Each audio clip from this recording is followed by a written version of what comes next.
Blog Talk Radio.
All right, everybody. I'm Tarhaka, Amana El Bay, and welcome to tonight's broadcast.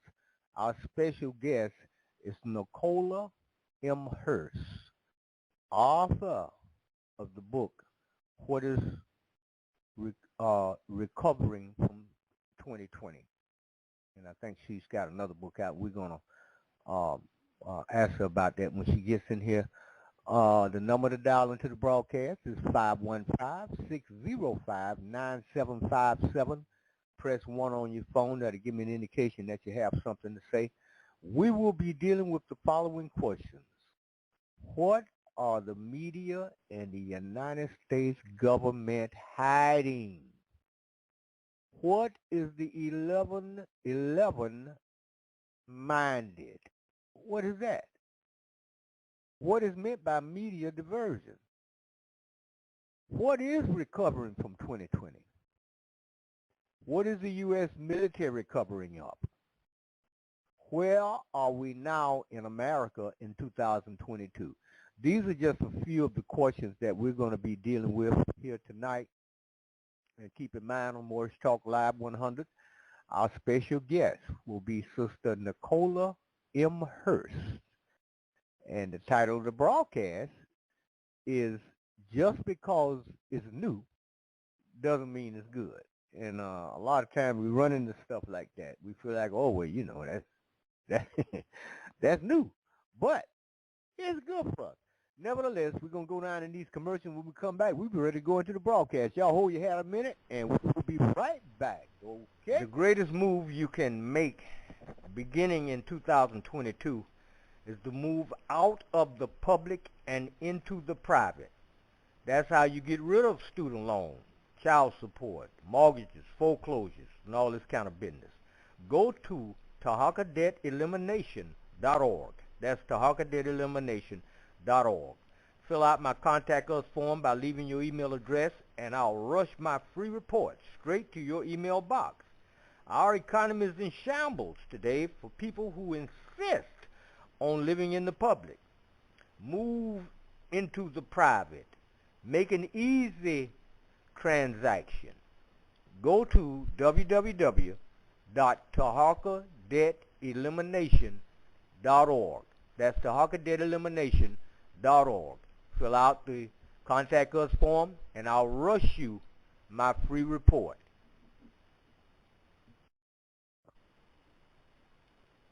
As a secured party and creditor, can you buy a home, a car, and other items you need and want? The answer is yes, and there are documents you use to do just that. Catch my radio podcast at Blog Talk Radio. Go to tarhakadebtelimination.org. Fill out the box with your email address that say join our mailing list, and I will send you my free report. You got credit problems? Contact me at tarhakadebtelimination.org. Let's stay in honor and get into the private.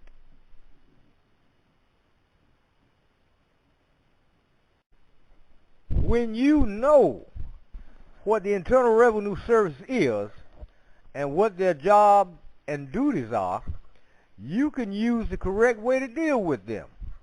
There's a remedy for you to use. When it comes to the IRS, go to tarhakadebtelimination.org. Fill out the box with your email address that says join our mailing list. The Internal Revenue Service is a private for-profit corporation, but there are rules and regulations. Get my free report. Learn about what's going on in America today. That's tarhakadebtelimination.org. Lose your fear for the Internal Revenue Service by knowing exactly what to do based on what you know about them and what remedies are available to you to use. tarhakadebtelimination.org. Peace. Hello, everybody. I want to introduce you to The Great Debate by Dr. Walter Williams. He single-handedly laid out the facts in this powerful debate against Mr. Munir Muhammad of the Nation of Islam, Chester Blair, a prominent lawyer in Chicago, Illinois, and Reverend Henry Hardy, a prominent minister in Chicago, and Prince Azio ben Israel of the Hebrew Israelites. This debate was hosted by a retired policeman named W.L. Lillard. Now, the whole thing was a setup by Lillard and his gang, but it didn't work. They brought what they believed to the table, but Dr. Walter Williams brought what he knew for a fact and what he could prove and laid it on the table. We are now in the age of knowing. The age of walking around believing this stuff is over. For your copy of The Great Debate, go to tarhakadebtelimination.org. That's tarhakadebtelimination.org, or contact me by phone. My number's on the website. Oh, and by the way, the lawyer got bust up too. The Great Debate. Get your copy today. Good day and peace. All right, everybody, we're back. I'm waiting on my special guest to get in here, Sister Nicola M. Hurst. Ladies and gentlemen, the number to this broadcast once again is 515-605-9757. Press 1 on your phone. That'll give me an indication that you got something to say, and I'll open up the line so you can get in. Otherwise, I don't know when you're here and when you ain't. 515-605-9757. Press 1 on the phone. That'll give me an indication you got something to say. Now, I want to give a shout out, first of all, to the young brother that called me this morning, and he's said he's been working on becoming a secured party, and he's learned a few things here and there, but nevertheless, he's on the straight and narrow today, and I'd like to give him a shout out and say congratulations, you're well on your way. He's moving toward his secure party and creditor and getting out of the public and into the private. And that's very, very important, because inside the United States of America, the only thing that the United States is a corporation, the only thing they can do business with is another corporation. So in order for the United States to do business with you, they have to turn you into a corporation, and that's what the straw man is all about. But you're going to have to take control of that business. You understand what I'm saying? You're going to have to take control of your straw man, and once you do that, then you're able to begin to move out of the public into the private. You follow me? Okay, let's see here what we got here. Yeah, you're able to move out of the public into the private, and you got control as a living man. You got control of the all caps fiction, and once you do that, you can do some things. You follow me? Yeah, okay. But anyway, our packages are available over there at targetelimination.org. That's targetelimination.org. And we got your secure party and creditor, but before you do any donations over there, contact me, and then we'll be ready to roll. It appears that my guest is in the queue, so I'm opening up the line.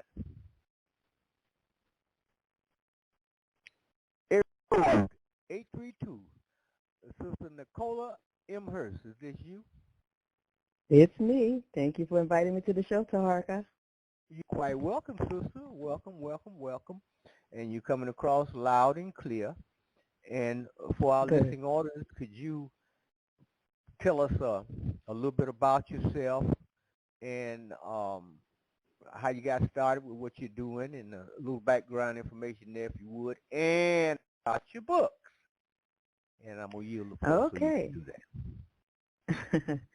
Again, thank you for inviting me to the show. My name is Nicola M. Hurst. I am a seeker of light, a light worker, a healer, and a minister, author, and coach. So I have a multiplicity of things in my background that make up who I am and how I came to be who I am today. I have I'm a 12-year veteran of the United States Air Force. I was a minister of the gospel for almost 40 years before I started having a major awakening spiritually, went into more metaphysical spirituality, and began to continue to grow in my studies of ancient Kemet and all of my history as an African. And as a coach, the culmination of all of my various experiences throughout my entire life landed me into a space where I started a YouTube channel called Courage to Change, where I took the recovery material that I was learning from and I began to share it with other people. And out of that particular endeavor was birthed Life Alchemy, Life Coaching. Life Alchemy, Life Coaching transmutes the mundane into the majestic, meaning that there is nothing in this life and no things that anything that anyone throws at you, you can take it, alchemize it, and stand on top of it and become better and greater and higher. So your pain can always be transmuted into power. My book, Recovering from 2020, actually started out of a journal. I was writing a journal for myself using the 12-step methods that I've learned and teach to others, and decided to, think about the fact that so many people were suffering, and I was wondering if what I was getting to help myself navigate some of the things that I was seeing in 2020 was going to actually help other people also. So I took my journal, I turned it into a little ebook initially, and then I decided to publish it. So Recovering from 2020 starts out talking about the fact that before we even got to the pandemic, I saw a mass amount of men crying over the loss of Kobe Bryant. And it was the first time I had ever seen so many men grieving openly.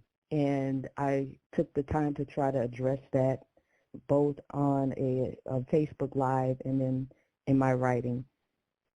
And for those who were dealing with grief and loss as a result of losing their jobs, being sat down for over a year, not knowing what to do next with their lives. Some people lost their homes, just being in a space where they felt a lack of control. This book was giving you the steps to, number one, vent that grief, let it have a voice, and allow yourself the process of going through navigating out of the grief into something that you can transmute into a better and higher space. I do have another book. I don't really go by it anymore or use it anymore because I transformed out of the Christian lifestyle, so to speak. But if anybody is still there, it's called Waiting on God for Your Divine Right Mate. Books can be purchased on Amazon, barnesandnobles.com, or you can actually go to my website and purchase them. So that's me in a nutshell, Tarhaka. Okay, sister. That's quite a bit. I have quite a few questions here. Now, you mentioned alchemy.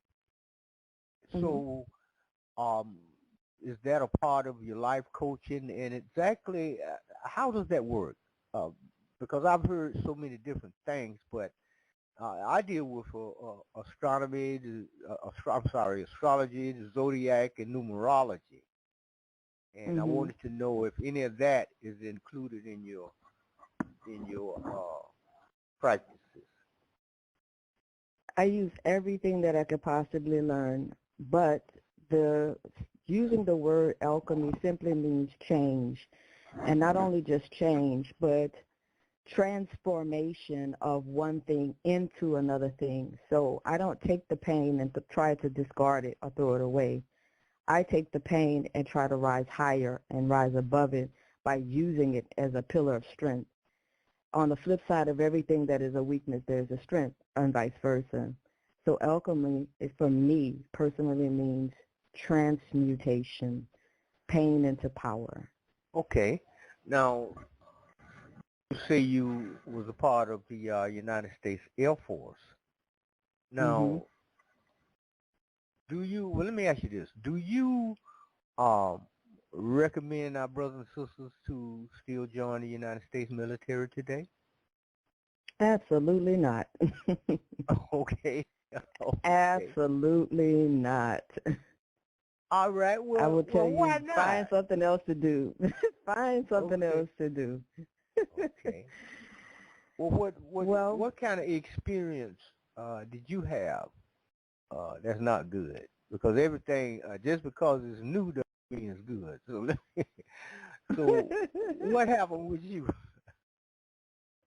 Well, I can't say that the military was all bad for me, and it's unfortunate that recruiters always target those of us who are in the ghettos or in the concrete jungles, as they call it, people who are looking for a way out of a bad situation normally, and our young people who are struggling and trying to figure out a way out of the struggle generally find a couple of measures on their way out of that situation, and one of them being the military. And I used to tell kids back in the day, if you don't know what you want to do with your life, if you don't know if you want to go to college, join the military, because I feel like the discipline of it is great.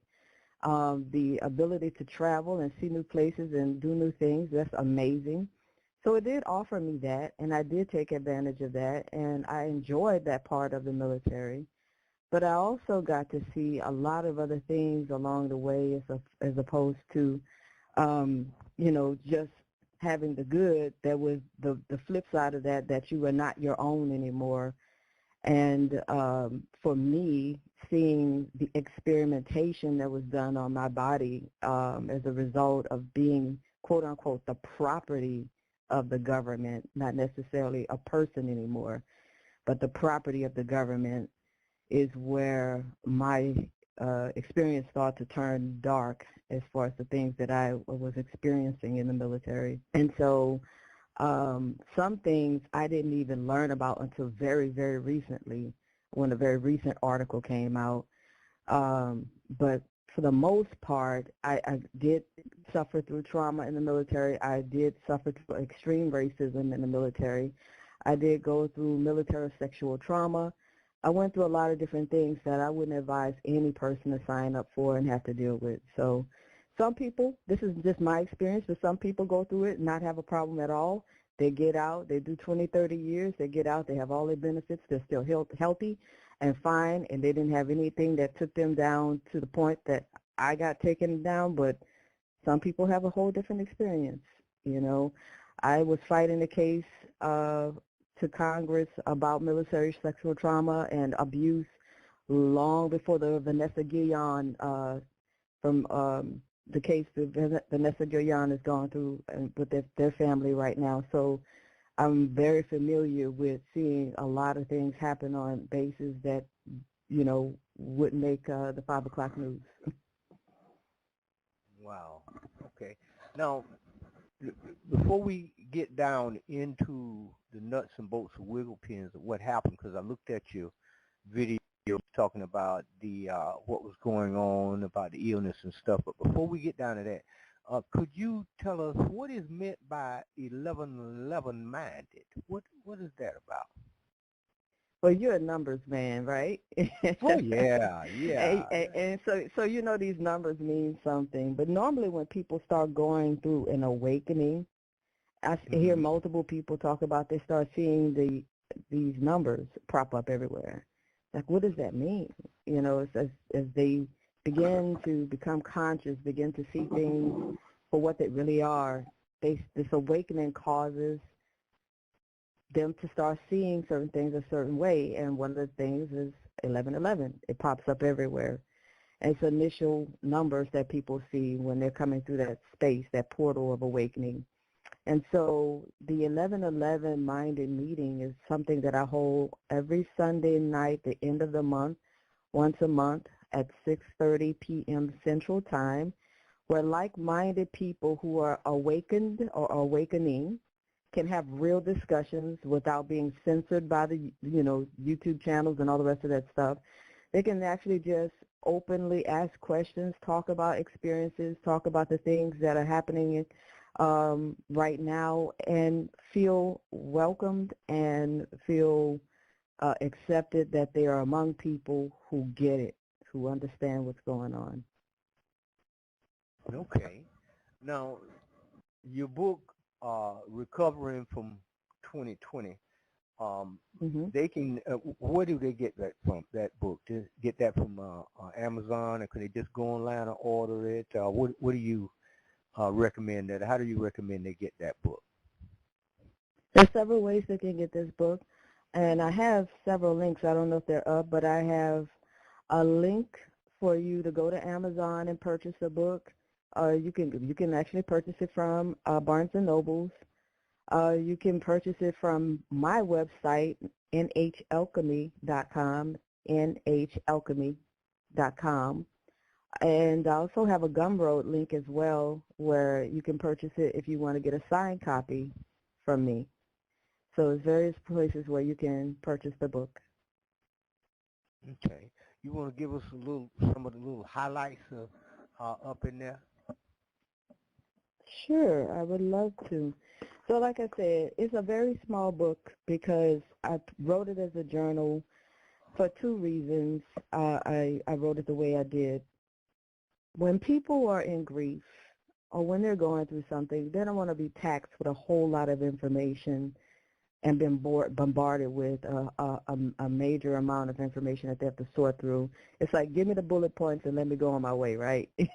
Right. And so that's how I approached the book. Just give me the bullet points and let me go on my way. So I opened up talking about the various losses that we experienced before we even got to the pandemic. We experienced the loss of Kobe Bryant, and then right after that we saw Nipsey Hussle leave and Chadwick Boseman.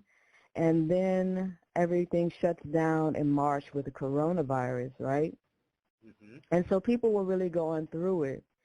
And so I basically took each step as the 12-step method normally goes and just took it down to how to process through what you were feeling. So like step one, it would be admitted we were powerless over the effects of the world's events at this time. and that our lives have become difficult or unmanageable due to these events. And this is an opportunity to you to actually give space and words to what you're feeling. So even though it's written very simply, to work through it is not very simple at all, because it means that you have to touch the emotions and the feelings that's going on with you, give them voice, and put them on paper at sometimes when you're journaling. And it gives you an opportunity to slow down a bit with all the things that might be swirling around in your head, and just allow you the ability to process slowly, this is what I'm feeling, this is what I'm going through, and then eventually slowly gives you steps how to turn that around and to pull yourself out. And then at the back of the book, I talk a little bit about how to break down grief, because sometimes grief comes out in crazy ways that people don't even understand that grief is coming out. You know, they see certain people acting a certain way and don't know why they're acting the way they're acting. And sometimes people don't even recognize that they're in grief. They might feel like they're just angry about something. Or they might feel this complicated grief because somebody might have passed away that you actually feel a little bit of relief about. That doesn't feel right for them, but it's actually very normal. So we have normal grief where you experience loss with sadness, and where you feel, you know, a little bit of guilt maybe if you didn't spend enough time with that person. But sometimes it's an anger that might be associated with the loss, and people experience anger during that time. Sometimes they don't even understand how it's coming out in the body, so they might feel tired or fatigued and not realize why they're feeling that way. It's like, I just can't pull myself together, you know. They might feel numb, don't know why they're going through this numbness or this space where they just can't feel at all. And then because during this time frame, we had several major situations with police brutality, whether kneeling on the neck, you know, Breonna Taylor, all of this stuff that incited other emotions out of people. There's a level of complicated grief that goes with that.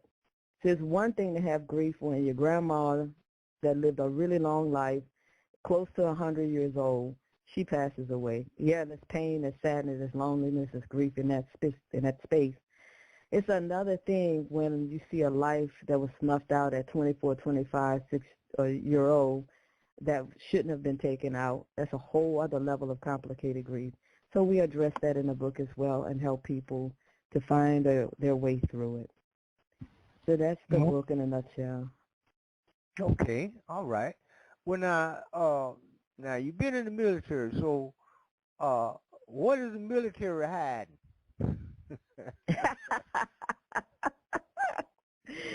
Oh my God! I you know, all I could do is speak from my own personal perspective, because God knows what they're hiding. But for me, my era was the Gulf War era, right?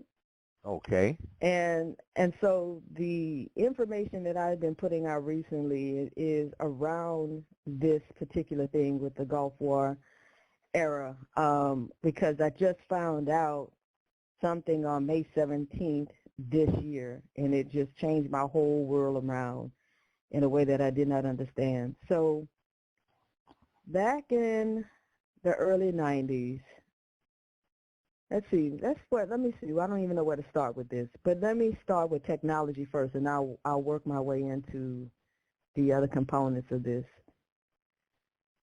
Back in the early 90s, I knew when they sent me on a certain assignment, I knew we had an agenda to get people's personal information where basically there's 24/7 surveillance on the civilian population. I did not know at that time how they were going to pull this off, right? Because this is pre-cell phones being in everybody's hand. This is pre-internet being in everybody's hands. This is before social media was as prominent. This is before all of that. Okay. So I didn't know how they were going to do what they were going to do. I just knew that there was something in the works because they kept talking about we're going to go to a paperless society, And I was asking, why are we going to a paperless society? Like, what's the purpose of going to a paperless society? And when I started getting pieces of information on how things were rolling out to create this mass surveillance over people, it was overwhelming. I was afraid for a long time to even have the internet in my house, because I know that once you have the internet in your house, they have complete surveillance over your house. Mm-hmm. I saw what things could do from the other side, right? So I was afraid, you know, even now I have issues with upgrading technology. So in keeping with your title, just because it's new don't mean it's always good. Right. Every single time we decide to upgrade our technology, we give a little bit more power to them, and we give a little bit more of ourselves away, right? Mm-hmm. Every app you download, every single situation where you, put more and more and more information in your phone, you give away more and more of yourself. And Mm-hmm. so there's more and more surveillance over every single solitary thing that you do. Okay. I didn't know how this all played into this, this New World Order. But there's several arms to this whole New World Order that's happening. You got what was going on with the military. You got what's going on with the banks, the governments, these world powers that are controlling everything. You got major circumstances going on every direction. There's so many different directions. How our food is being, messed with, our air supply, everything that is targeting certain things. But in this technology thing, I was seeing certain things come to pass where there was a level of manipulation of the mind using media, using all types of things to groom you into giving over your life, yourself, Okay. to the machine, to technology. Shows like The Real World came out back then. Y'all remember The Real World, where it was the first major, what do you call those shows, those uh, reality shows started Okay. happening, right? You have Right. to Right. have people that showed you how to live your life out loud with people, other people, and have everybody watch you kind of live your life in a sense.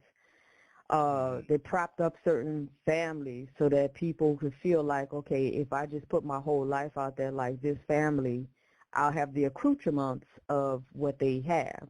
So you have the Okay. Kardashians, right? And you have Right. people that have amassed all of this money, pretty much just, walking around. They have no special talents, nothing, just putting a camera on their face every day. Right. That made people want to give more of themselves, thinking that if I do that, maybe I can have what they have. So social media opens up, and everybody is more than willing to give their personal information. It's amazing to me how willing people are to give up so much of their personal information to things like Facebook and Instagram and all of these different things that's out there. Mm-hmm. But all of this was basically grooming you to be under mass surveillance this entire time. The other thing that Okay. was happening, I'm sorry, you had a question? No, no, no. Go ahead. I'm listening. Okay.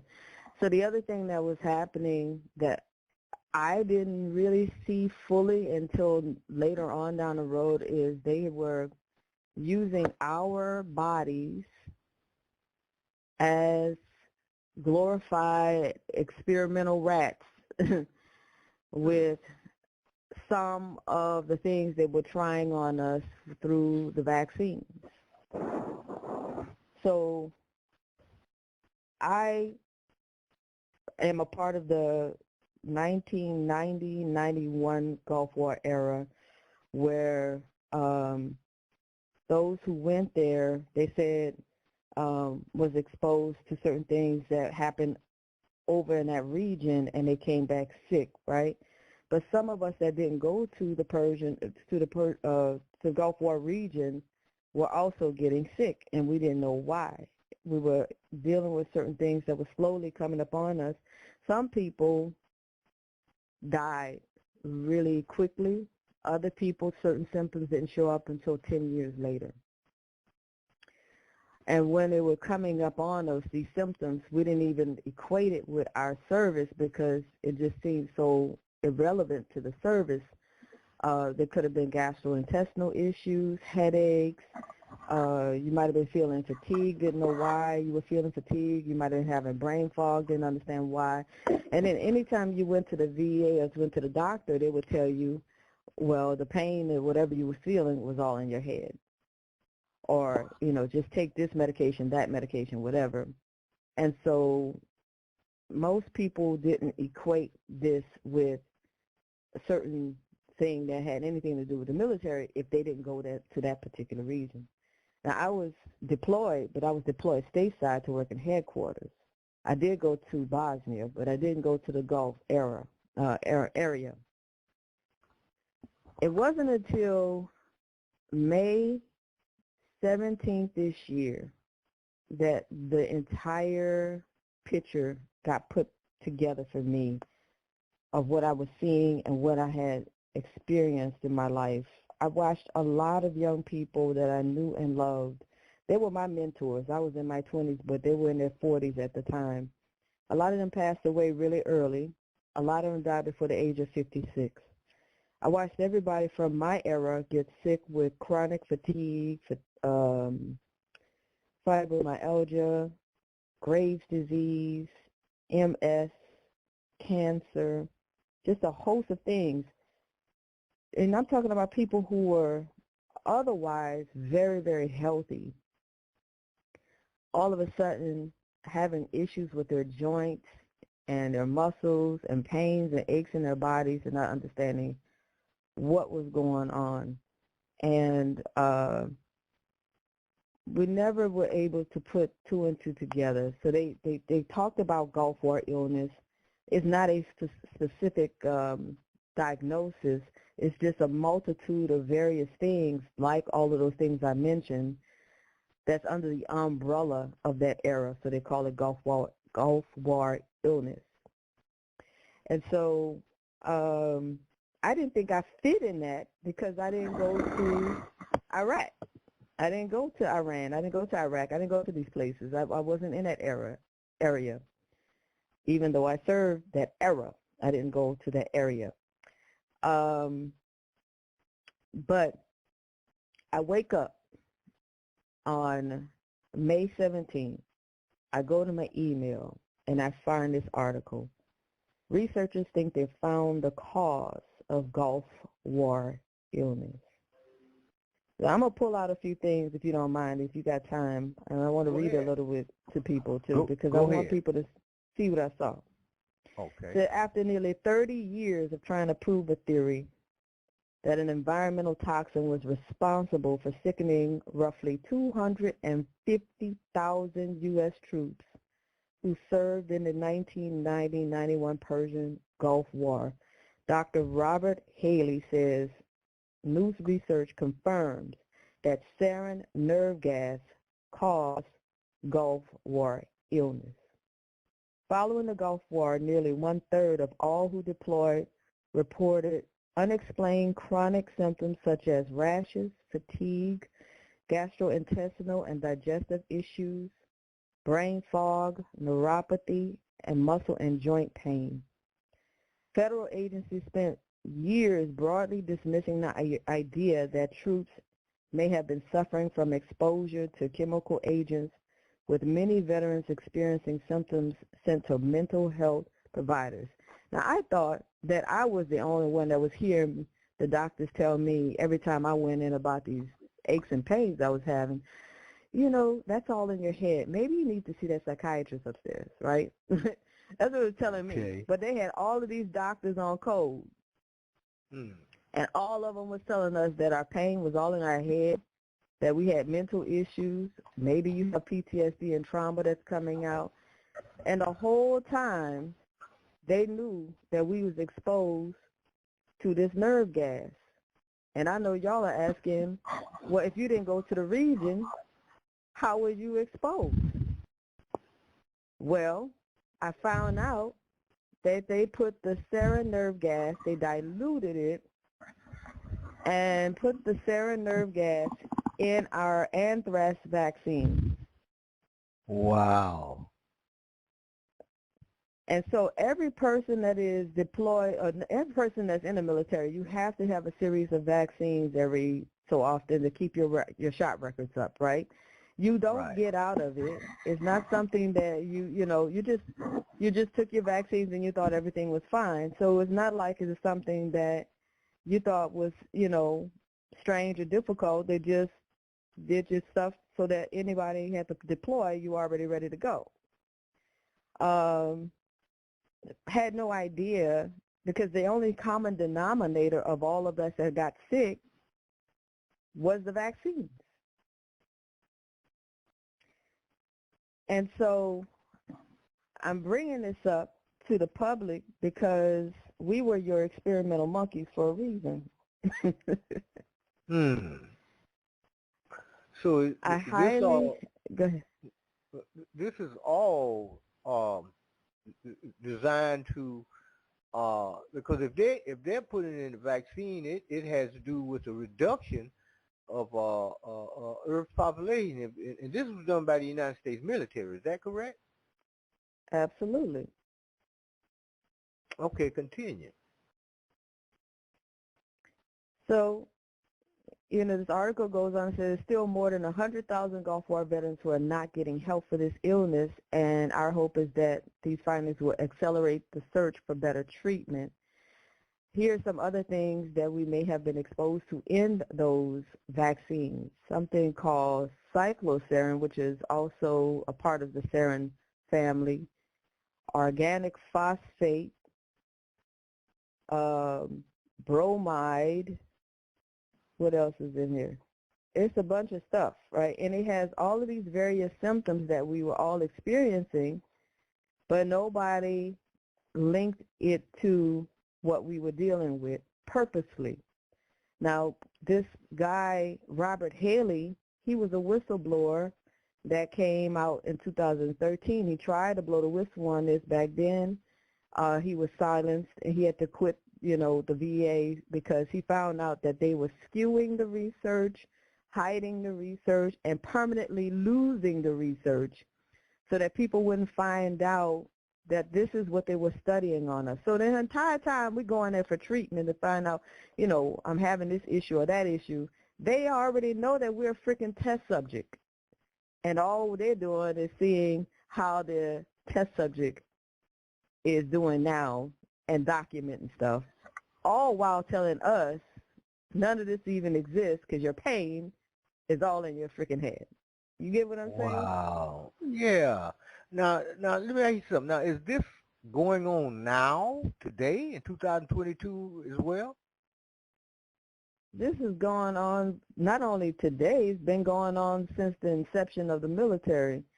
For as far back as we can see, they have been messing with us. And I'm gonna go back on you in a minute because I'm about to pull something out of the Iceman Inheritance book. If y'all don't have that book, you need to get it. I got it. But I started going down there. I've been going down a rabbit hole once I figured this out, because this has been 30 years in the making, people. So for 30 freaking years, we didn't know what was going on with us. We knew we were sick. We knew we were having problems. It's kind of like that whole Camp Lejeune commercial y'all keep seeing now all of a sudden. Y'all been seeing that Camp Lejeune commercial? If you've been exposed, you were exposed to toxic water. How long has that been? The last person was that should have been exposed was 1987. So all of this stuff from 30 years ago is coming out. Why is it coming out now? Why is it coming out now? Well, anyway, it occurred in 1953, and I was born July 8th, 1953. So that's been well over 69 years. Exactly. They want to make sure you're dead first before the information comes out, because that's the least people they have to take care of. Mm-hmm. And so this is, do you think that water was that on purpose? Because I don't believe in coincidence. You think that was on purpose? I can't, like I said, I can't speak for other people's era, but I don't put anything past it, because I know from my era, when they deployed us, I found out that they also sent us, they tell you don't drink the water in the region, but they sent us with toxic bottled water. So they did that on my watch. So I don't know. You never know what's going on. I can only assume it's a possibility, because they knew something was going on. Something wasn't right. They've been experimenting for a while on how to kill off a third of the population. Okay. Let me go in a little bit more about this sarin, because I want people to understand what happened. It's very strategically targeted, because, you know, you're starting to finally hear about these DNA tests right now, and how they're able to take some, you know, this DNA that you're trying to figure out where you come from. They get us coming and going, man.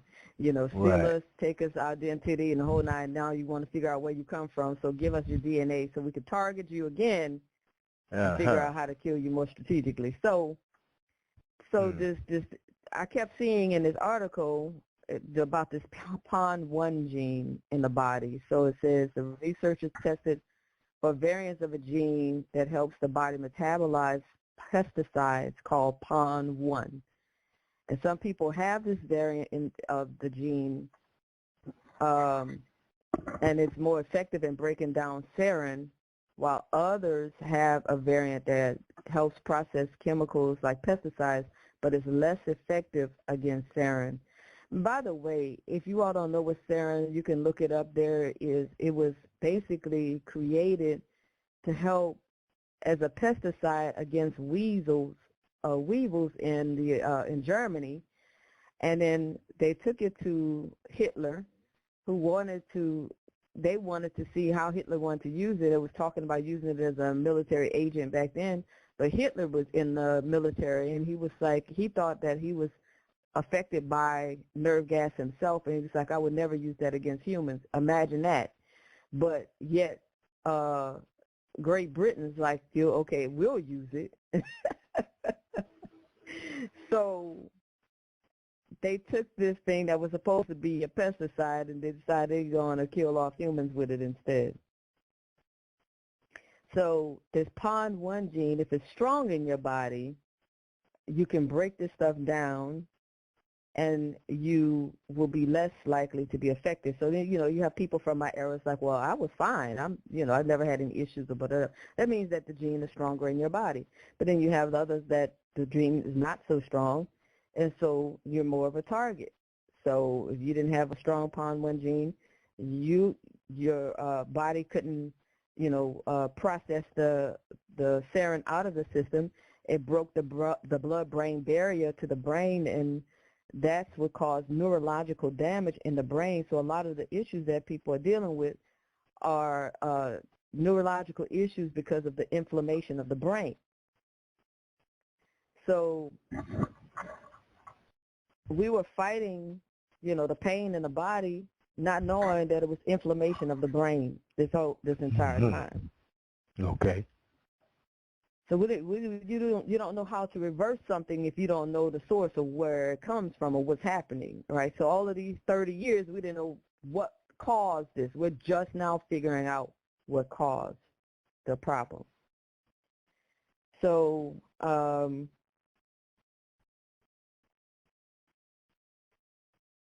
the reason why this research got funded is because y'all remember back in the day, Ross Perot, when he ran for president. Right.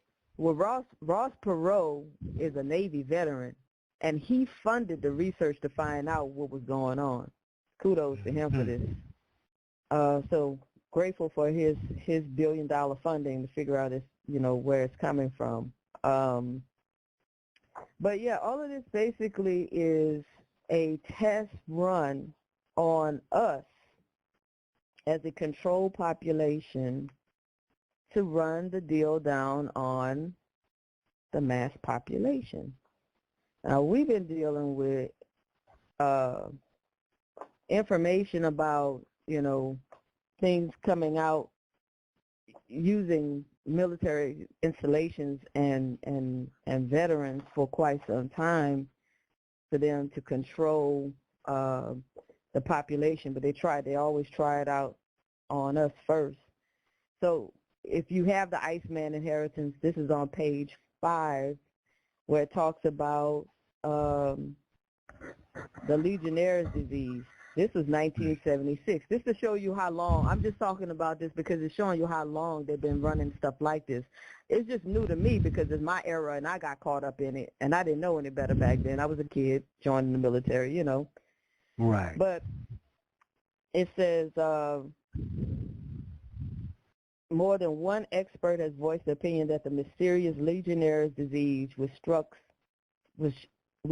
delegates to an American Legion convention in Philadelphia in 1976, was caused by escaped toxins associated with chemical biological warfare research. The swine flu, y'all remember the swine flu back a few years back? Yeah, I remember that. Okay, well, we've been dealing with this for a while because the swine flu came back around, when was that? In 2007, maybe? Well, they said it was a big thing, but we've been dealing with the swine flu for a minute.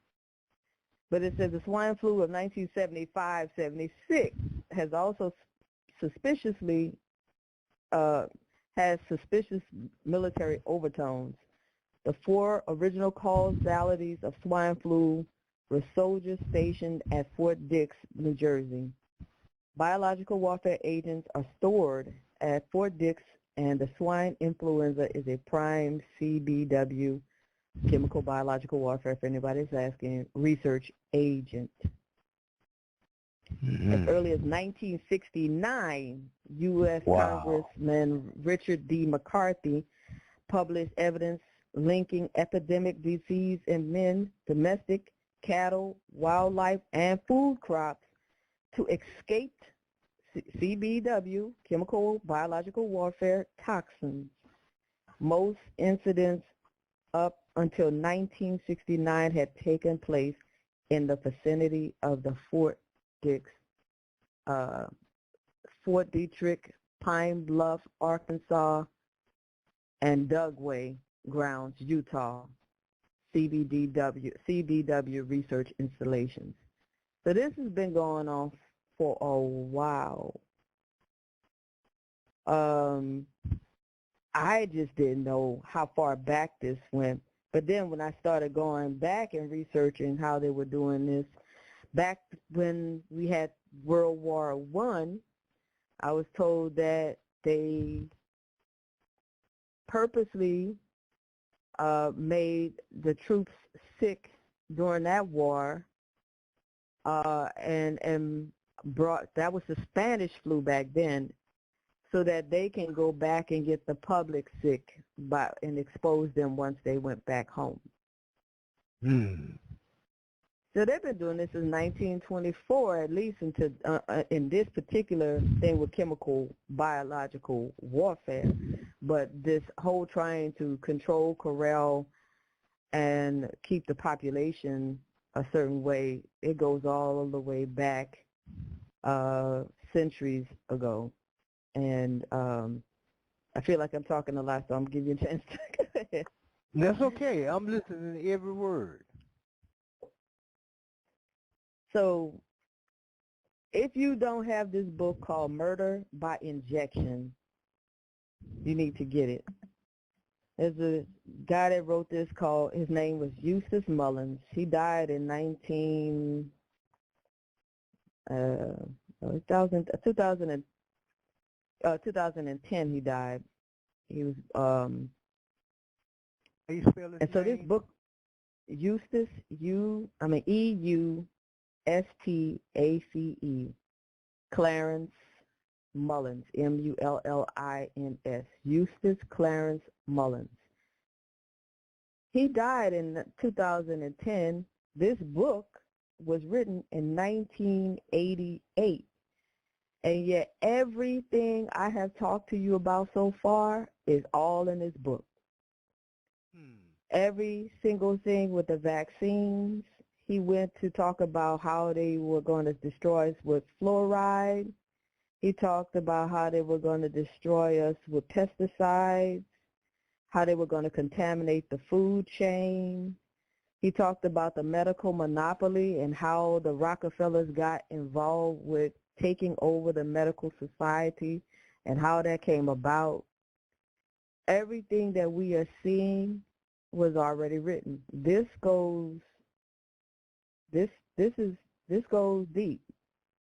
And we're not talking about recent years. These things that we're talking about was happening way back in the 1400s with Great Britain, and we brought it here to America. And I hate saying we, but I'm a part of America, but you know what I'm saying. And so, you know, he talked about how the Rockefellers took over the medical society. It was all homeopathic treatment back then. They got these people who were actually doing real work healing people, and decided that they were going to create apothecaries and have a society of apothecaries. This is back in 1617, right? In fact, the first time that these acts was trying to, you know, corral this medical industry was back in 1511 with King Henry King Henry VIII. So you have them creating something called the Royal College of Physicians, and they basically were trying to corral these people and begin to make this something that they can control. So by 1617, they created something called the Society of Apothecaries in England. And in 1832, the British Medical Association was chartered, and this became the impetus for the forming of a similar association, the American Medical Association. So this is how far back this goes, right? Now, they took all of those homeopathic doctors, they want to call them quacks. And then they established allopathic medicine, which means that it more dealt with surgery and drugs, which is what we see today in our regular medical situation, right? Yet Queen Elizabeth is still treated by her homeopathic physician at Buckingham Palace. Okay. But they don't want us to be treated that way. Wow. And so well, now, they have been, go ahead. They, you know, a while back they was killing the natural doctors, Dr. Sabi, and a whole list of them that was coming up dead. Laila Africa, yeah, everybody that was doing, that was actually curing people, that actually had real answers to the problems that were arising, got killed off. In fact, Dr. Sabi was such a major player, they had to get rid of him to even begin to think about implementing what they pulled off in 2020. Right. They had to. You know, it was no way that he could still be alive healing people the way he was healing people, and them trying to pull off what they were pulling off. And then the entire censoring of people, Eustace Mullins talks about that in the Murder by Injection. All of a sudden, you can't say this on YouTube, you can't say this on Twitter, you can't get both sides of the coin of information that you need to make a decision about what you're about to put in your body. Right? All of this was planned out long before it was pulled off. Long before it was pulled off. And so why am I saying this now to the public? You know, I highly believe that there will be an incident where they try to, in a major way, like gas civilians. Now, they've already used this on civilians, but people don't recognize they've been used. You know, I think a combination of the 5G towers that's causing an issue that people don't recognize is causing an issue, plus the sarin nerve gas that they're deploying slowly. I mean, every time you see chemtrails flying over your head, you need to wonder why are they spraying us? Mm-hmm. You know, Dick Gregory talked about that back in the day. You know, so we were your experimental lab rats, and you know, a lot of what we're feeling and experiencing, a lot of the illness that we are dealing with, I was telling people before they ever put that shot in their arm, I said, listen, you don't want to do that because there's going to be repercussions to that down the road. Oh, no, you don't, you know, everybody's like, you got to do blah, blah, blah. So people don't listen, right? I said, in 5 to 10 years, these are the things you're going to start seeing in society with their health. Well, it hasn't even taken 5 years before some of the fallout is happening. We're seeing the fallout now. We're seeing young people drop dead. Right. In their 20s, 30s, 40s, 50s. You know, I'm more concerned about the younger generation, the older generation right now, because they dropping faster than everybody else. Mm-hmm. You're seeing people that, you know, they got it and all of a sudden they start having chronic issues with their health. You saw people that had cancer that went into remission and was doing fine, took it, and all of a sudden the cancer came back. So the fallout is happening long before I thought, I mean, you know, much earlier than I thought it was going to take the fallout. It's like, in some ways, I don't have to even say anything anymore. It's just like, shut up and just watch the fallout. You know, it's very painful to watch, but, you know, I try to tell people there's a reason why certain things are happening now, because things are amping up and it's going to get worse. That's right. And there's the issue with the American public where we've never really seen real true warfare on our grounds. We always send our troops somewhere over there, so to speak, always something over there. But we don't know what it's like to actually experience having to deal with these attacks head on in this country. A lot of us are so spoiled, you know.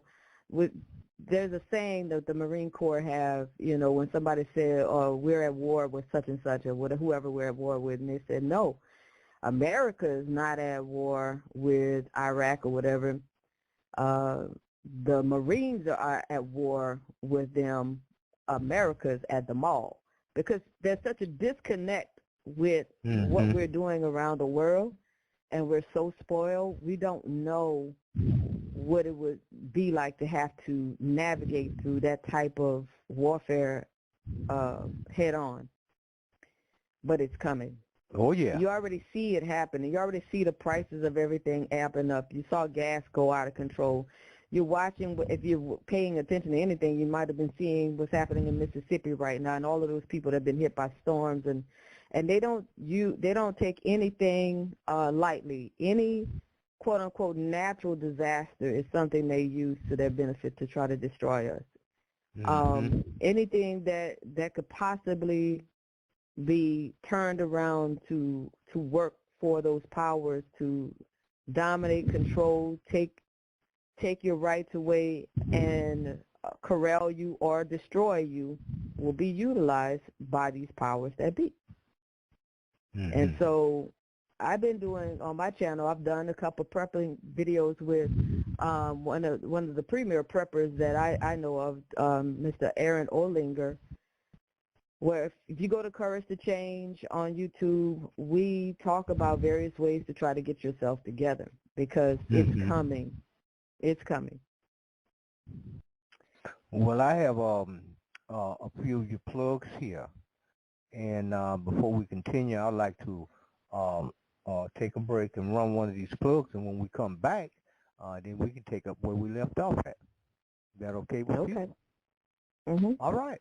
All right. Well, we'll be right back. Ladies and gentlemen, hold your hat. We'll be right back, and we'll go directly into a plug with our special guest, Sister Nicola M. Hurst. Okay? Y'all, hold on. We'll be back.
Hello, family. Peace, love, and high vibrations. This is Nicola Hurst coming to you once again from Courage to Change and Life Alchemy Life Coaching. And it has been a while, I know. And let me silence my phone before I really get started into this thing, because we have a lot to talk about tonight. I wouldn't be coming online if I didn't have something to say.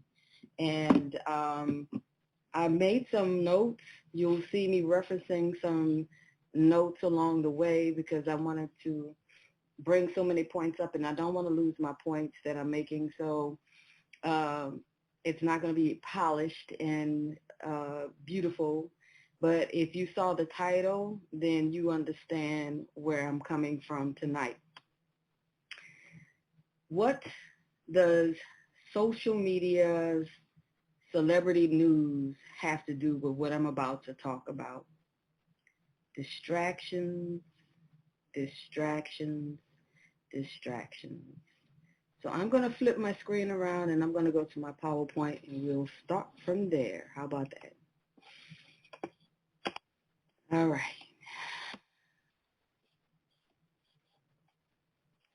All right. So we got Johnny Depp and Amber Heard, Monique and D.L. Hughley, Will and Jada, Jada Smith and Chris Rock, Kim and Kanye, golf, war, illness. What does that have to do with one another?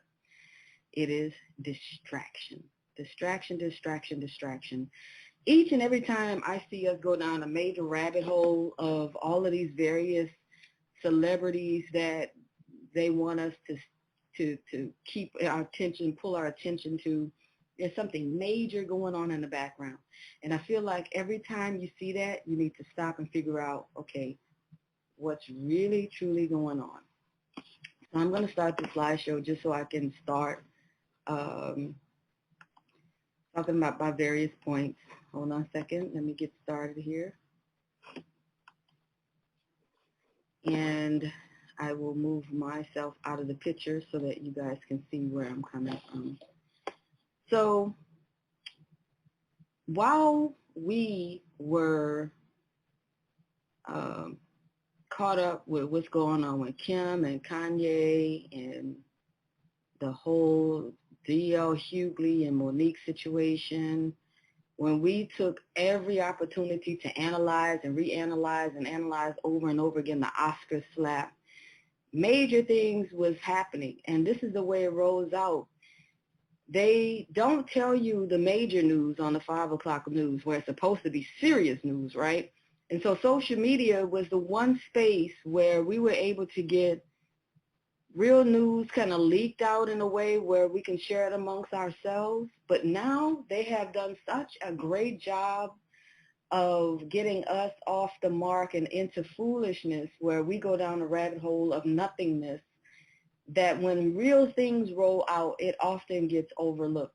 So when we were all analyzing the Oscar slap, the big thing that was coming out during that time was Hunter Biden, his laptop being exposed for his involvement in certain things in Ukraine, the various facilities that the U.S. have over there, and how we were encroaching upon the steps of Putin. Now, if Russia and any other country had the types of biological, chemical, or otherwise types of warfare, nukes or whatever surrounding our borders, we would be having a fit, right? That's pretty much what's happening with Putin. We surrounded him with a bunch of our stuff, and now he's pushing back.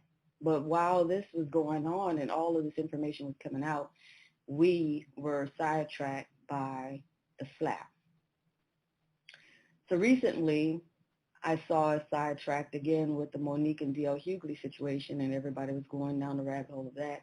Also, the Will and Jada situation still continues. And most importantly, and the biggest news ever, because it was all over the 5 o'clock news, was the Amber Heard and Johnny Depp situation. Oh my God, it just infiltrated the entire airwaves all over the world for weeks at a time. And while that was happening, a big news story was dropping. And I'm about to get into it. So I woke up on May 17th, 2022, and I saw a news article in my inbox that says researchers think they found the cause of Gulf War illness.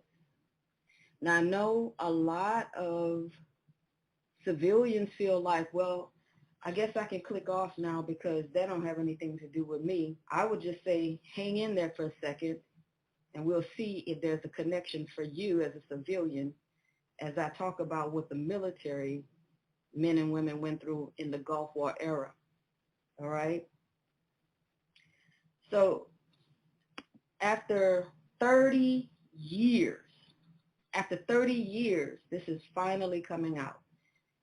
After nearly 30 years of trying to prove a theory that an environmental toxin was responsible for sickening roughly 250,000 U.S. troops who served in the 1990-91 Persian Gulf War, Dr. Robert Haley says a new research confirms that sarin nerve gas caused Gulf War illness.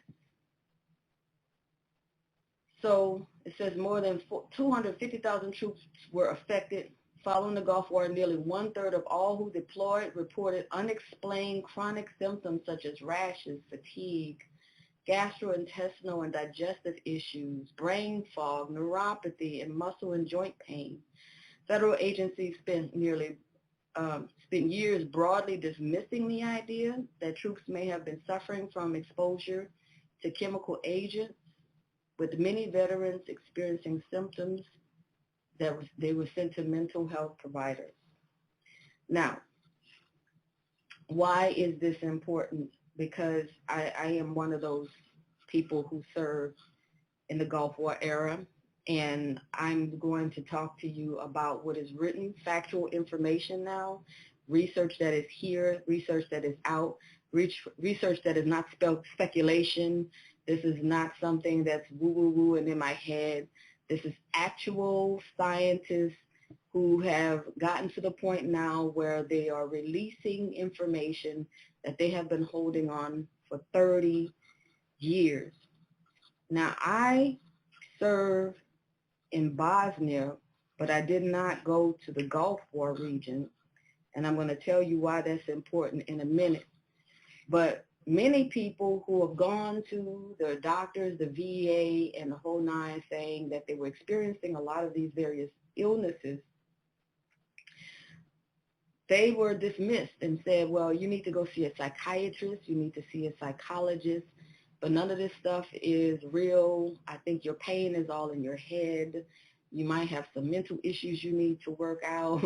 Oh, I heard it all too, and I didn't know that so many of the troops that you know, like that the governmental agencies were basically on code. They were on code. And so all of them were sending all of these troops, and I thought I was an isolated case that kept getting these answers, but all of us seem to have been getting the same answers, where you're experiencing something that's in your head, but what you're feeling physically is not there, right? So come to find out that sarin was something that caused Gulf War illness. What is sarin, and how is this coming out now? So the history, there's a history article. It was written on April 12, 2017, that talks about the Nazis developed sarin nerve gas during World War II. But Hitler was afraid to use it. It says the Nazis were actually the ones who developed the deadly nerve agent accidentally. In late 1938, the German scientist Gerhard Schrader was tasked with inventing a cheaper pesticide to kill the weevils that were damaging German fields and orchards. By mixing phosphorus with cyanide, he came up with a substance that was way too toxic to use for agricultural purposes. So there's a whole article here that talks about it, and I'll try to make sure I put some links at the bottom so you guys can follow the links and go down the rabbit hole that I went down. Because what I hate is when you put real information out there and people tell you, well, I don't believe that, and I don't believe that, I don't believe that, I don't believe that. I don't want you to believe it. I want you to research it, and I want you to see it for yourself, read it for yourself, and go down the rabbit hole that I went down. But anyway, it says that by the end of World War II, Nazi Germany had produced some 12,000 tons of the deadly chemical compound, enough to kill millions of people. From early in the conflict, high-level military officers pressed Hitler to use sarin against their adversaries.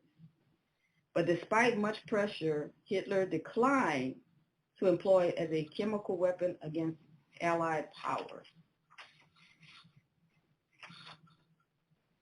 So Hitler would not use it because he felt like it was inhumane, and he had also experienced as an army person himself that he was once poisoned by gas, and so he felt like it was an inhumane thing to do. But Britain was all on board. Winston Churchill, he was all on board with using it, and he said something like, where is it? I got a quote from Winston Churchill. It says, more importantly, perhaps Hitler must have known that if he used chemical weapons, his adversaries would retaliate in kind. But Prime Minister Winston Churchill, for one, had long argued in favor of the use of such weapons to shorten military conflicts. This is a quote from Winston Churchill. I cannot understand this squeamishness about the use of gas, he wrote in a memo in 1919 when he was Britain's Secretary of War. It is not necessary to use only the most deadly gases. Gases can be used which cause great inconvenience and would spread a lively terror, and yet will leave no serious permanent effects on most of those affected. So that's what Churchill felt about using chemical warfare against troops in war. This was World War I. So World War II, I'm sorry. What is Gulf War illness, and what are the troops that was exposed to this sarin nerve gas experiencing? This is just a short list right here. Rashes, chronic fatigue, fibromyalgia, gastrointestinal and digestive issues, brain fog, neuropathy, heart palpitations, headaches, tinnitus. Now, I was watching YouTube and I saw, I'm going to stop my share right here for a second, and I saw this video of this guy, hold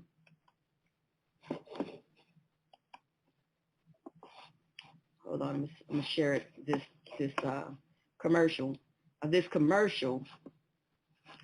and I thought, wow, this is crazy that this is coming out in this way. So watch this commercial. Can you guys see this? After years on the battlefield and multiple concussions, migraine attacks followed me home. I wasn't there for my family, and I was barely functioning until Nurtec ODT changed all that. Nurtec is the only medication that can treat and prevent my migraines. Don't take if allergic to Nurtec. The most common side effects were nausea, stomach pain, and indigestion. Now, I run a nonprofit for other Green Berets. When I feel like myself, I can do so much more. What will you do? Ask your doctor about Nurtec today. After years on the battle. Why is that significant, you guys? Why do you feel like that's significant? Why am I showing you this video? Let me share my other, go back to my my PowerPoint. I'm sharing this because we recognize now, if you don't recognize, that we're in this drug culture that everything that we are being prescribed by our doctors is something to treat a symptom, not necessarily to cure a situation. And so is it possible, this is now my speculation, is it possible that a lot of these things that the researchers and the VA was holding back on was to continuously try to work with these pharmaceutical companies to develop various different drugs using our illnesses, knowing the whole time that they had done something to us physically, but making us, treating us with for the side effects of the situation while they continue to do their research on what the fallout of this will be and making tons of money in the process by selling these drugs. That's just my speculation. I know it's diabolical, but I'm going to keep going. And the reason why I'm going to keep going is there's a whistleblower that came out in 2013. When I read the first article that says researchers think they found the cause of Gulf War illness, this man has been trying to talk to us about this since 2013. And he had to basically quit his job because he was trying to tell us what was happening at the VA. And this article says a former epidemiologist for the Department of Veterans Affairs told lawmakers on Wednesday that the agency's Office of Public Health buries or obscures research findings on veterans exposed to environmental toxins and hazards going as far back as the Persian Gulf War. His name is Stephen Coughlin. So Stephen Coughlin had worked more than 4 years for the VA before quitting over serious ethical concerns in December, said in a testimony that leadership in the agency's public health office did not want to reveal evidence that Gulf War illness and other sicknesses were linked to troops' military experience. And he said that the results of a congressionally mandated study on Gulf War veterans and their family members was also released, and claims that he was advised that these results have been permanently lost. So he says that anything that supports the position that Gulf War illness is a neurological condition is unlikely to ever be published. And he says, as with Vietnam veterans before them, large numbers of Gulf War veterans became ill in the years following the 1991 war. These Gulf War veterans were told their problems were psychological. The VA says in 2010 it recognizes 9 diseases linked to Gulf in the experience of Gulf War. So they've had this research on us, and they've been researching on us. Every time we go to the VA, they're pulling our blood. They're taking, you don't know what they're doing with your blood and everything when they take your blood, but they're constantly doing research on us. And at the same time, they're telling us, oh, your symptoms aren't real. Your pain is all in your head. Maybe I should set you up to see the local therapist or the psychiatrist upstairs, and maybe he can give you some medication for the delusion that you're feeling on the inside of you. Maybe it's just PTSD. You know, PTSD is very strong. So they telling you you got some psychological issues going on, and the whole time they know that they're actively doing research and hiding and skewing the research that's being done on these bodies and lying. I want y'all to let that soak in for a second. This is how diabolical things are. Here's one of the things that came out in this research. So in the article, and even as I'm reading the military news article, it's on military.com. Anybody can go on there, look it up, find the articles I'm talking about. So even as I'm reading these articles, right, I'm finding that even the articles, the way they're written, is skewed to negate any types of responsibility for them having anything to do with why troops are getting sick. So they would say something like, well, those troops that were sent to the region had to bomb Saddam Hussein's supply, and they had this major supply, and then the plume of smoke from these supplies that the Iraqis had was in the air. The troops breathed that in, and that is how they were exposed to sarin, right? But that's about to be bust in a second. Let's talk about the PON1 gene. So research has also tested for a variant of a gene that helps the body metabolize pesticides called PON1. And I have a whole packet on the PON1 gene. It's a lot of medical jargon that I don't necessarily know how to break down just yet, but if you want to go to the environmental health perspectives to pull this article, it was written on 6/12, no, it was written, where was this? On May 11th, 2022. All of this stuff I'm just finding out like a week or so ago, or weeks ago. And this PON1 gene, paranoxase 1, I'm not sure if I'm pronouncing that correctly, but anyway, we'll just keep calling it PON1. This gene, they tested to see the stronger the gene was in the person's body that was exposed to it, that person was able to break that the PON1 gene was able to break down the sarin in the body and allow it to exit the body. But if the PON1 gene was weaker in somebody's body, then that particular person had the sarin break the brain barrier and move into the brain and cause inflammation of the brain, which is what was causing the neurological issues that many of the troops were experiencing.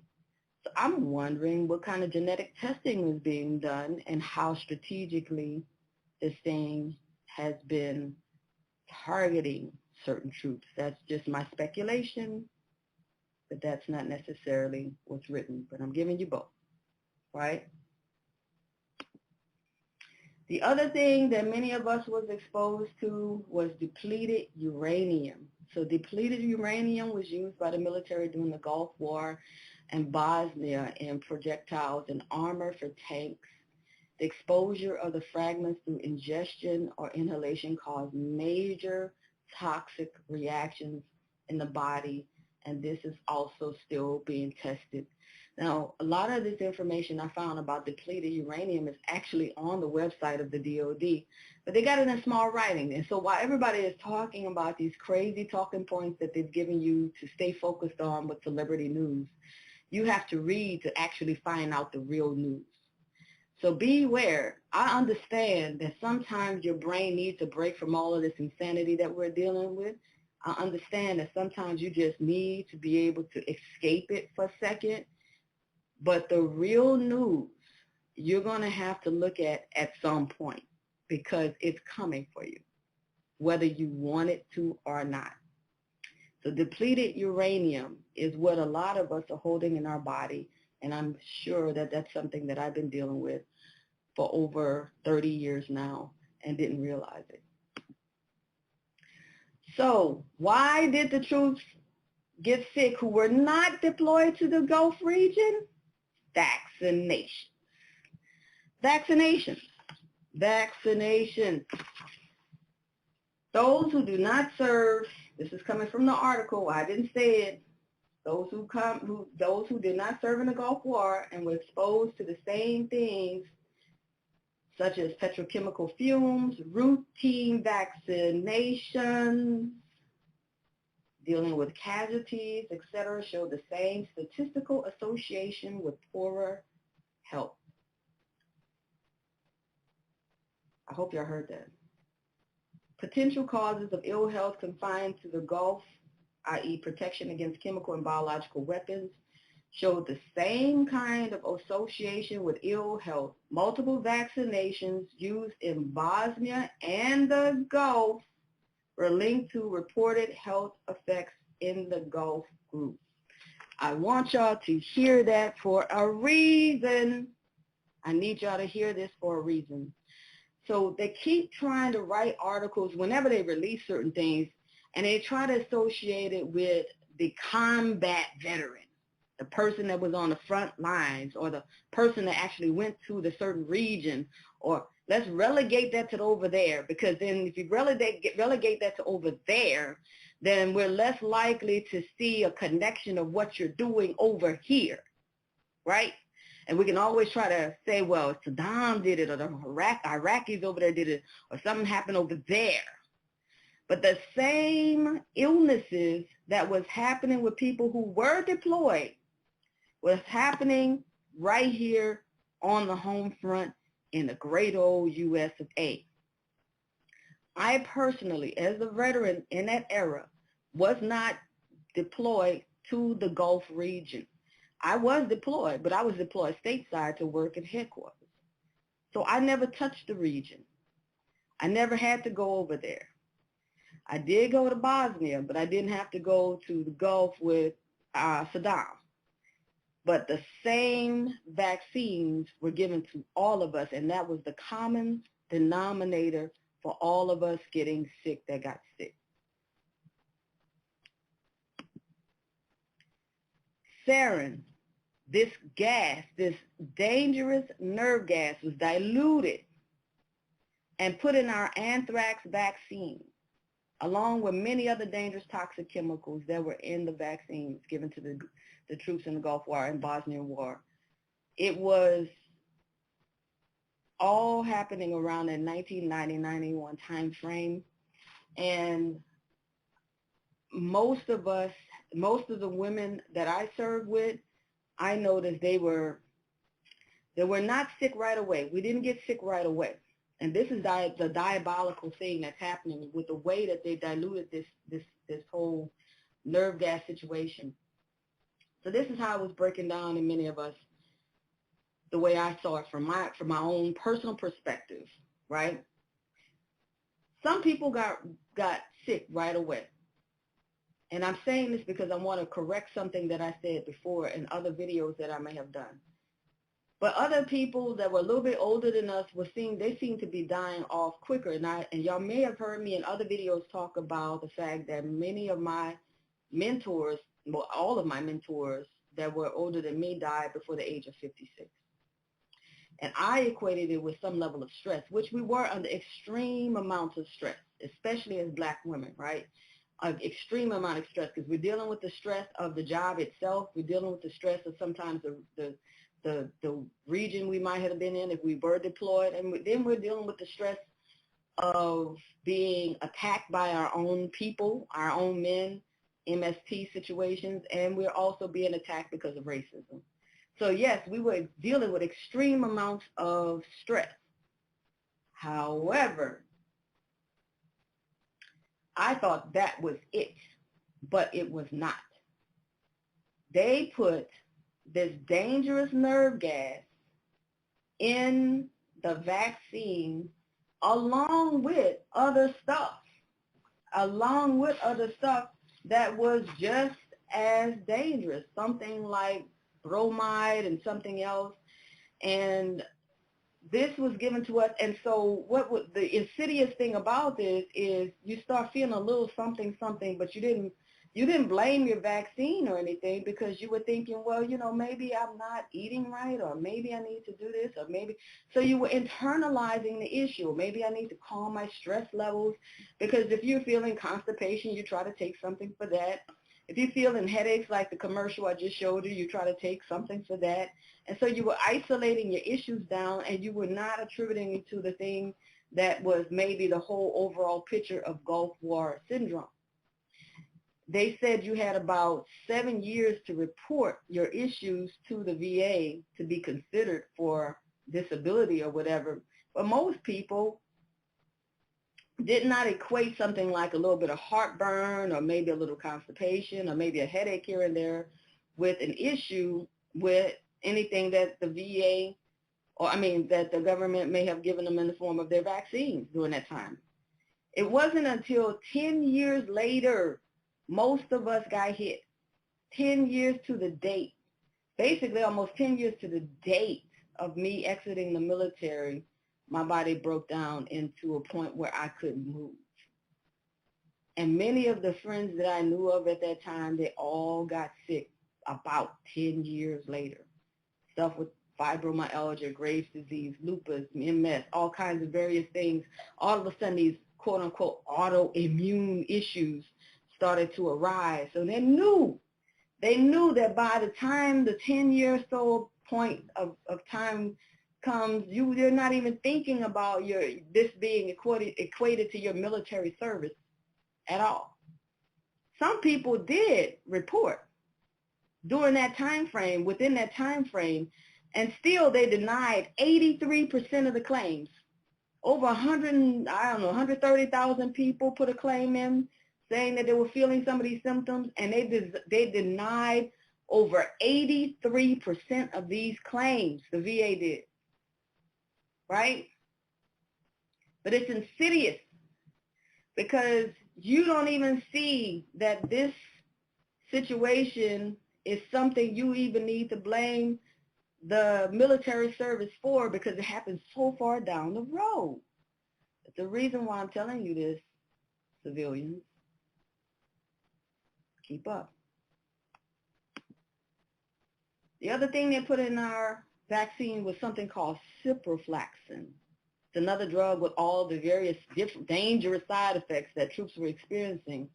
Some of those were hunger, headaches, numbness, tingling, confusion, agitation, paranoia, problems with memory or concentration, thoughts of suicide, sudden pain or movement, problems in any of your joints. Whoo! Now, why is this important? Do you know that more than 21 veterans died every single day because of suicide? And nobody's really talking about that being equated to something that they've taken that was probably given to them by the VA. Do you see how insidious this is? that they would give you something to cause agitation, paranoia, memory problems, and then tell you you got mental problems that you got to go see the therapist for because you have PTSD and your pain is all in your head. Are you with me? Are you with me, family? Are you listening to me? I hope you're hearing me. This is the government that we put on a uniform to serve. And this is how we've been treated. Now, I realize that a lot of people out there is like, why didn't y'all just leave? Why don't y'all just run away? You know, when you're in the military, you are not your own. You are not your own. Because if you try to leave, the military cops will be behind you. You have to face the uniform code of military justice, the whole other system. So running away from the situation, and even if you, let's say you just escaped it and you somehow got some type of horrible separation, like a dishonorable discharge or something like that, it can cause you problems for the rest of your life because people don't hire you when you have like a dishonorable discharge. So, you know, it can cause a multitude of problems. It's not as easy to escape. But the thing is, the difference is with the new people that are leaving because they don't want to acquiesce to some of the things that they've been told to take, is we didn't know any better. We really did not know that this is the stuff that they pumped into our arm when they say roll up your sleeves. So why so many diagnosed with PTSD? So whatever veterans would complain of these types of symptoms, they were sent to the psychiatrist and told their pain was all in their heads. Civilians, why do you need to know this? Just consider 2020, and I'll leave it at that. Too many times, those of us who have served have tried to forewarn you of the people that you trust so much. And we have been disregarded, told that we were crazy, told that, of course, the same thing, you know, all of that's in your head. You are a conspiracy theorist, et cetera, et cetera. Everything that I just gave you in this little small PowerPoint, and there's so much more that I can go into, it's all written and it's finally coming out. Now, personally, I feel like whenever information like this gets released, that means that something much, much bigger is coming down the pike. There are major plans in store for the public at large. All that you see your military family members going through, look at us as your test monkeys for the society at large, because it's coming for you, okay? I wanted to put this out because I wanted you to understand the research that is out here already and how you've been sidetracked from seeing it or hearing about it or knowing anything about it. And anytime you see a major celebrity going through all kinds of craziness to go and put themselves on display, I want you to look at the other side of things and see what do I need to read, research, or know on the other side, because it's all a distraction every single time, every single time. So family, I hope that that opens your eyes for those of you who served like I did, and you feel like I felt when I first saw that article, and you need to talk it out with somebody. You just want to chat it up with somebody that understands the frustration that you might have been through, going through years and years and years of trying to get your disability claim, going through years and years and years being told that what you were dealing with was not real, going through years of family members misunderstanding you and not understanding what you were going through years of suffering with pain in your body, being active and free and strong and able-bodied one second and being cut down to nothing the next.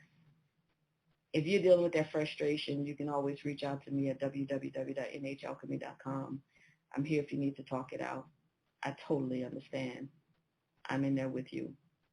For those of you who don't know, I'm a 12-year veteran of the United States Air Force, and I served my time, and I understand completely what those who have been struggling with this illness for all these years are feeling, because I'm feeling it too. So, family, until we meet again, I'm wishing you peace, love, and high vibrations. Blessings.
All right, everybody, we're back. Our special guest is Sister Nicola M. Hurst. And the title of the broadcast is Just Because It's New Doesn't Mean It's Good All the Time. And I'm going to open up the phone line and see if the sister's still with us so we can continue the broadcast. Sister Nicola, you still with us? I'm with you. Okay, I decided I wanted to run that plug. Yeah, I got a few of them, but I don't think I'll be able to get them all in.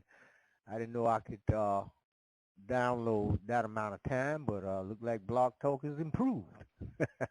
But you want to take up where you left off, and we're listening.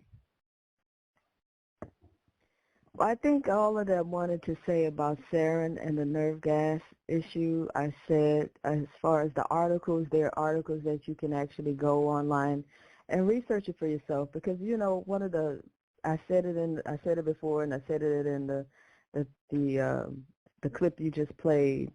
I get tired of people saying, I don't believe this, I don't believe that. And I don't want you to believe. I want you to read. I want you to know. I think you said it earlier. We're no longer in the age of believing. We've left the age of Pisces. We're now in the age of Aquarius. We are in the age of knowing. You can know this material. You can know what's going on around you. You do not have to sit in ignorance unless you choose to. And no one can make you see what you do not want to see. The information is there. Military.com is where those articles came from. Eustace Mullins' Murder by Injection, The Story of Medical Conspiracy Against America, is a book that I think you need to pick up. The Iceman Inheritance. This is written by Michael Bradley, Prehistoric Sources of Western Man's Racism, Sexism, and Aggression. And you can also pick up my book, Recovering from 2020, Using the 12-Step Model to Process the Year of 2020. All of these books, I'm basically letting you know how the entire system has worked up to this point of getting us to a place where we are being set up to be annihilated. Those who are the most ignorant will probably be annihilated first. Those of us who are not, it might take us a longer time to get knocked off. But they are trying to recreate a slave society. They recognize that was probably one of the most profitable ways to exist for them at that particular time, using African American bodies as slave chattel at that particular time. But right now, it doesn't matter what race, creed, religion, it don't matter what you are. It's about a total population domination right now. So you need to get mass surveillance on every single person. You can download all of the information. You know, I didn't even see this until I left Texas and went to Virginia to visit my family members and saw these huge buildings that's basically, I guess, the cloud. They're holding all of our data. This huge, no windows, nothing. It's really creepy to look at, but these huge buildings, like from Google and all the rest of these places, just basically holding a massive amount of information on us, you know. So they need to know your whereabouts, and they need to know what you're doing at all times. They need to be able to drop the population down to a point where they knock off the dinosaurs or the people that have some reason in their mind, manipulate the minds of the young people, you know, bring us into a genderless society and all the rest of this foolishness that they're trying to pull off, so that they're malleable and more manipulated, and that they're easier, the population and everything is much easier to control. I don't feel like we are defeated, because we can push back as people, because we outnumber this class of people that's trying to pull this off. And not everything has gone strategically the way they desire for it to go anyway. But it's up to us to tap back into our inner knowing. So there's a video I put out about dreams, because I feel like the ancestors speaking loud and clear to give us forewarning about certain things. People who normally don't even have spiritual dreams are talking. There's a few things that are online. I've had spiritual dreams about things to come. My family members, other people have had dreams, and I'm seeing there's an alignment of information that's coming across so that we can know how to navigate the various things that are coming at us. We're not defeated. We still have what it takes to navigate this. And if we tap in deep enough, we have what it takes to win this. But it's going to take us pushing back, holding our ground, standing in our truth, and not allowing certain things to continually push us off our mark.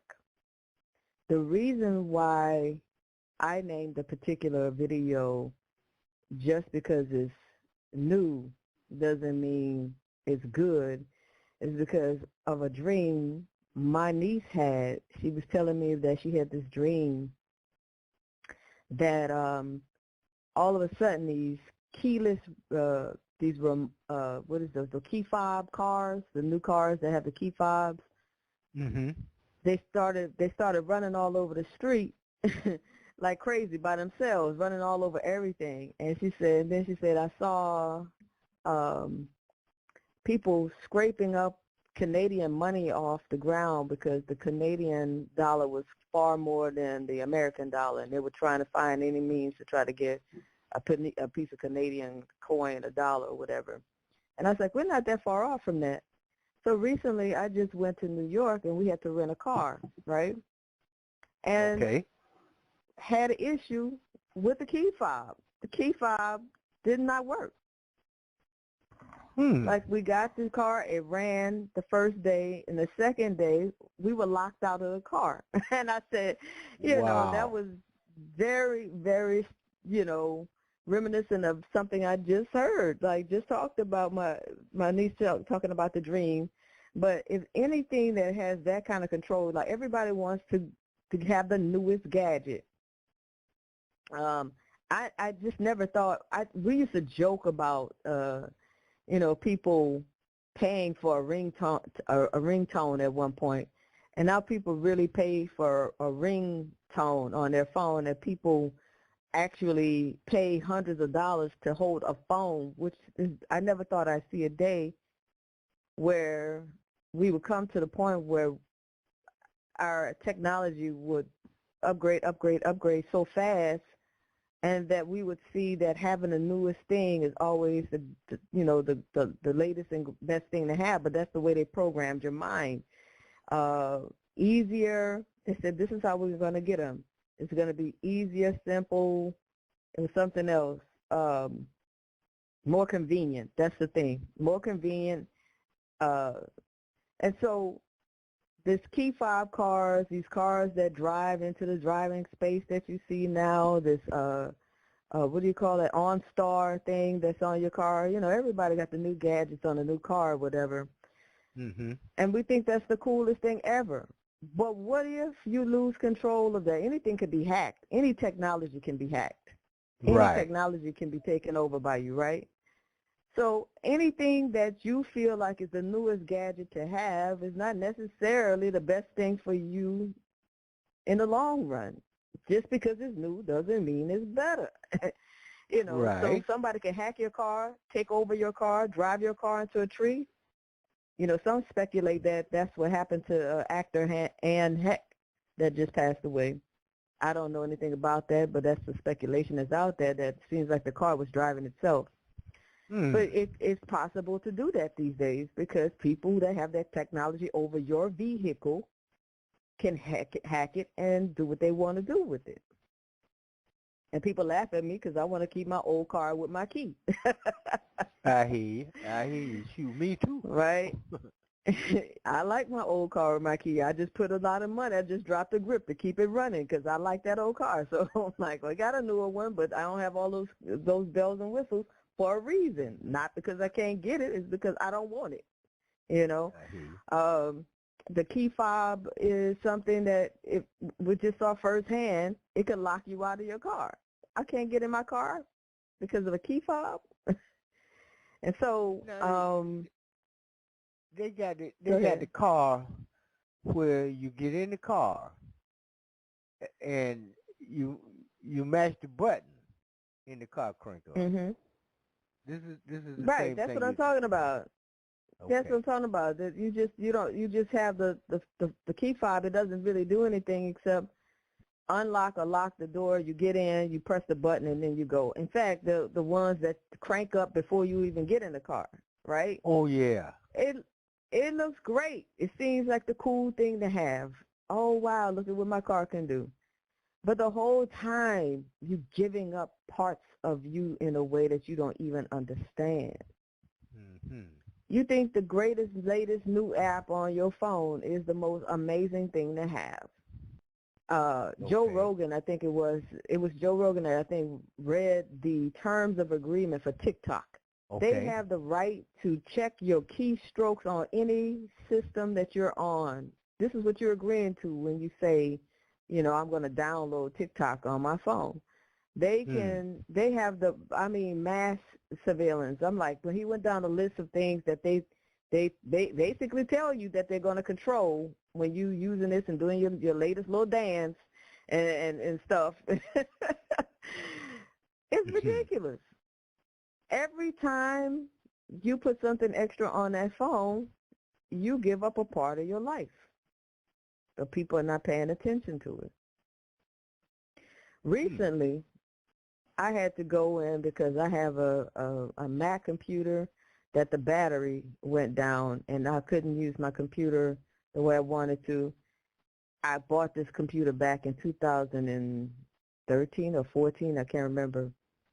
So I take it to the Apple store, and I got another one just in case because I didn't know if this one could be revived, but took this to the store, and they said, oh, it's vintage. Like, it's vintage? It still runs. Like, do you want to upgrade it? I was like, no, I don't want to upgrade it. I just want a new battery for this old computer, right? Because it still runs I think if the battery's operating. This old computer has all of the USB drives that I can use on it. I don't need a whole lot of extra accoutrements on it. Mm-hmm. The new one, it looks like the upgrade, right? Right. But in order for me to use a USB, I got to go and buy an extra component. I got to buy a hub just to plug in a USB drive. Wow. Why do I need to buy extra stuff to make this work when this old one has all of this stuff attached on it? Just because it's new, that don't mean it's good. I'm just saying. That's right. That's right. Boy, this is interesting. You mentioned about the chemtrails, and I got a chance. I done some research on the chemtrails about, Mhm. and they got aluminum and stuff in there, and they're spraying the sea because it was a time, and I remember because I was always look up at the sky and watch the jets go across the sky, and the smoke come out the back, and then the smoke disappears. But this stuff Mhm. here, when they come across the sky with this stuff lingers in the sky, and then it gets wider and wider and wider, and it just sits there. And I Mhm. said, boy, it make me feel like they just spraying roaches, the way this Pretty intercapsule stuff much. is going. And I know they got aluminum in it. And what other kind of chemicals do they have in I that you know really about? don't know. I don't. I remember hearing that Dick Gregory talk about it back in the day, but I've forgotten. It was something he said, and I totally forgot what it was that he brought up. But he said, when he talked about it, he said one moment everybody was getting along in the neighborhood peacefully, and they spray that stuff over the neighborhood, and the next minute everybody was fighting. Hmm. They've been trying for a long time to dumb us down, to dampen our pineal gland, and to Mm-hmm. slowly poison us off by any means necessary. There is nothing that exists that they're not trying to use. Your food, your water. I mean, they even put a tracker in women's bras. We recently found out about that. Like your Wow. clothes, everything. Like they've been working on us for quite some time, perfecting, and targeting their chemical, biological warfare agents and ways to exterminate us, corral us, and control us. Okay, now you did a plug on the fallout of nerve gas, and Mhm. you're saying that they are taking this nerve gas and they're putting it in the vaccines. Mhm. They Now, put it in when our you, vaccines. okay, and do you think that they are putting this stuff in the vaccines for the like the corona thing? Because they come out with like a new virus every month. Seems like to me. They first Mhm. the coronavirus, and then they start talking about a variant, like a spin-off of that, and the variant one, variant two, and now we got the monkey pox, and so I don't know. Next month, I don't know. I guess they'll have a giraffe virus or something. But Yep. it seems to me that people should wake up because I remember I took I got this video of 25 questions to ask your friends and family about the coronavirus. And Mhm. I got a hold to some friends of mine because I deal with people all over the United States and other countries. And I Mhm. called New York, I called Chicago, called Virginia, I called Texas, called Mississippi, Alabama, Miami, and I had them to contact right smack dab in the middle of this stuff because they on the TV and they're telling us that, well, we got so many of these thousands of people died over here and all these thousands over there and the death count is all. I said, well, wait a minute, because I'm riding and I'm looking over the cemetery. I don't see nobody over there. Mhm. Everything seems normal. So I said, what I want y'all to do, I want you to call the funeral home and Mhm. ask them, since the virus has struck, has your business increased?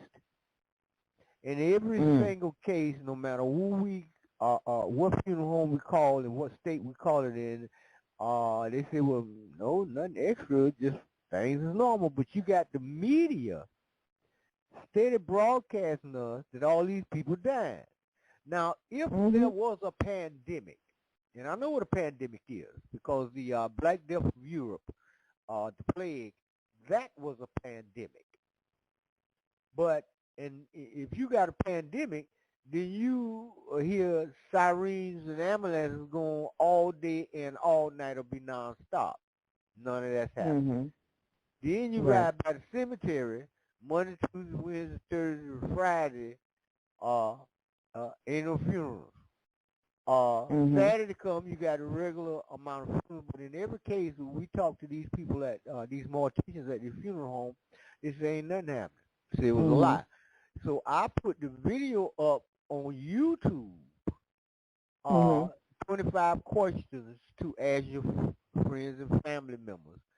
Uh, and YouTube told me to say, well, if you put something like that up there again, you your account will be closed because you are Mhm. endangering the lives of other people. I said, no, no, no.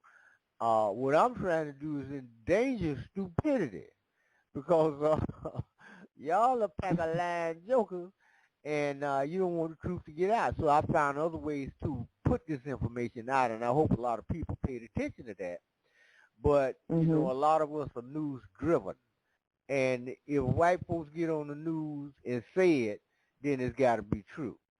Nobody want to do an Mhm. investigation. They don't want to read, write, arithmetic. They don't want to do nothing. They just want to go on what they saying. But as far as I'm Right. concerned, it never was a pandemic. And come to find out, Fauci, his wife is over the head of what is this, drug situation. They are who, so they got to have a pandemic so she can get paid. And now Mhm. he done caused so much collusion and confusion, and now he's talking about um retiring. Well, yeah, you done poisoned everybody with vaccine. And Right. then when you go to the hospital, when you get sick after getting the vaccine, you go to the hospital, Mhm. and that's when they kill you in the hospital. And I had Right. this one lady. I mean, this thing was so messed up. It was this one lady. She went to the clinic to get checked to make sure she didn't have the coronavirus. But it was so many people packed in there after she signed in. There was so many people packed in there. She didn't have time. She had things to do. So she left. You follow Mhm. me? And Mhm. then she gets an email from the hospital telling her that she tested positive for the coronavirus. Well, I wanted to comment on that. I'm glad you brought that up because it reminded me of something that I forgot to say, and it's something I forgot to introduce myself as. So on the one hand, like you said, you have, because there's various arms to what's happening. You got the military is one arm, the media is another arm, the news, the news station is designed to scare you, keep you scared, keep you, in all kind of fear, and then you have um, the banking system. All of these various systems are working to construct everything that's being constructed. So when they shut us down, no, you didn't hear sirens going on, but you did hear, if you were in certain areas, them working on them doggone 5G towers in the middle of the night. Mm-hmm. Because they shut us down, and all of a sudden you came outside and all these towers were up, right? Right. The hospital was getting paid to call any and everything a COVID death. That's They're right. getting paid to put these people on ventilators and kill them off. That's right. They're getting paid to make these, conflate these numbers and make it sound like it's something so that the government can use certain numbers. Now, the flip side of this, and this is the part that I forgot to introduce myself as, but I wanted to make sure I brought this up to people. The flip side of this coin, with all of this, call this COVID death. You could be killed on a motorcycle accident. They call it a COVID death. It don't matter That's right. because they're That's getting right. paid to conflate those numbers. On the Mm-hmm. flip side of this, insurance companies have been quietly changing their rules as well, That's and they're right. not paying COVID deaths, right? And a lot of people don't know this until their loved ones pass away, and they're trying to get the death benefit paid out, and they don't have any money because insurance companies has told people, if you've taken that vaccine, you knew that you were taking an experimental drug, and one of the side effects of that is death, and you chose to do it, therefore we are not liable to pay. How about that? That's exactly right. You are And so absolutely correct. So they don't know, a lot of people don't know, and I tell people check your policy and call these people and find out now what's going on, because I am a licensed insurance agent. I'm licensed in Texas, New York, and Louisiana. If you need me to write your business, and if not, I have people that can help you get your stuff straightened out, because the company I'm with is the only company that I really know of that's actually paying COVID deaths, so you can know that you'll be, taken care of in that way. But a lot of people are not sure of where to turn and what to do, because everything that you're supposed to trust right now is working against you, which is why I keep stressing going within. You cannot trust the news. You have to watch the news very strategically. You cannot trust your doctors. Your doctors are being governed by a power higher than them. I remember when I went to the doctor during the pandemic for something completely different from COVID or whatever, but I think it might have been just a regular checkup. I can't even remember what it was, but I went there and I asked a question about COVID while I was there to the doctor, and I could tell the look on her face is like, there's the stuff I want to say and the stuff that I can't say, because I was asking her about the vaccine and how did she feel about it, did she feel it was safe, and she couldn't say what she wanted to say. Why is it that you go into a doctor's office to talk about your health and your doctor doesn't feel free or at liberty to speak the truth about how she sees a certain thing scientifically? That's problematic. That's problematic. So you can't put all your trust in the hands of the doctors. You cannot put all your trust in the hands of the hospital right now. You're going to have to increasingly take matters into your own hands. There are a few people out there that's doing holistic, treatments and things like that. During the whole thing, I actually got COVID, and I cured myself with making my own hydroxychloroquine. All you need is grapefruit peels, lemon peels, and orange peels. Boil it down for 3 hours. You can knock that out. Elderberry syrup, knock it out. But a lot of people don't know that. Simple. Get some vitamin C pumped in your system. They try to cut down. The FBI literally went through all of these, what do you call it, where you go to get your vitamin C drips and stuff like that, IV drips. All these places that did the IV drips, they shut them down during that time. Because you take a large enough dose of vitamin C, you'll knock that stuff out. It's not that. It wasn't as critical as people try to make it seem for most people, but the easy, healthy, holistic way of working through it is the stuff that they tried to shut down. Well, I tell you what, I know. Me personally, I do my moringa powder, I do my haritaki fruit, and I'm good. Drink good pure water, get plenty of sunshine, and that's how I deal with that stuff. My brother, he went and got it, and he was in the military, and he just, I got it, and you need to get your vaccine. I said, boy, if you don't get it, I said, you ain't got the sense you was born with. I said, you weren't born with a vaccine, and it ain't no doggone virus. And he was a deacon in the church, and I asked him, I said, well, when the last time you seen Jesus? I said, what side of town he live on? Put him in the GPS and see what I don't want to talk to you. That's right. Don't come here with that. Ooh, boy.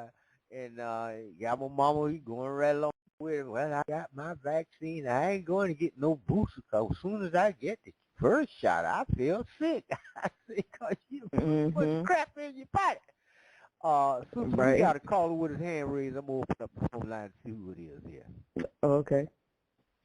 Area code 972, you're on the air. Tell us who you are and where you're calling from. Hey, good afternoon, you guys. My name is Sharon, calling from Jacksonville, Florida. Just calling in to let you guys, hey, this has been such a fun episode. Well, not fun, but informative episode, and I got to say you right on point, sister, with all of this information. I've the military, especially that clip that you played, and you being ex-military really hit home because I have, my son actually went to high school with one of his guys. One of his friends went into the military, went into the Army, enrolled into that, but he just served his time, whatever the amount of years, 1, 2 years, or however he had to serve, and he got out.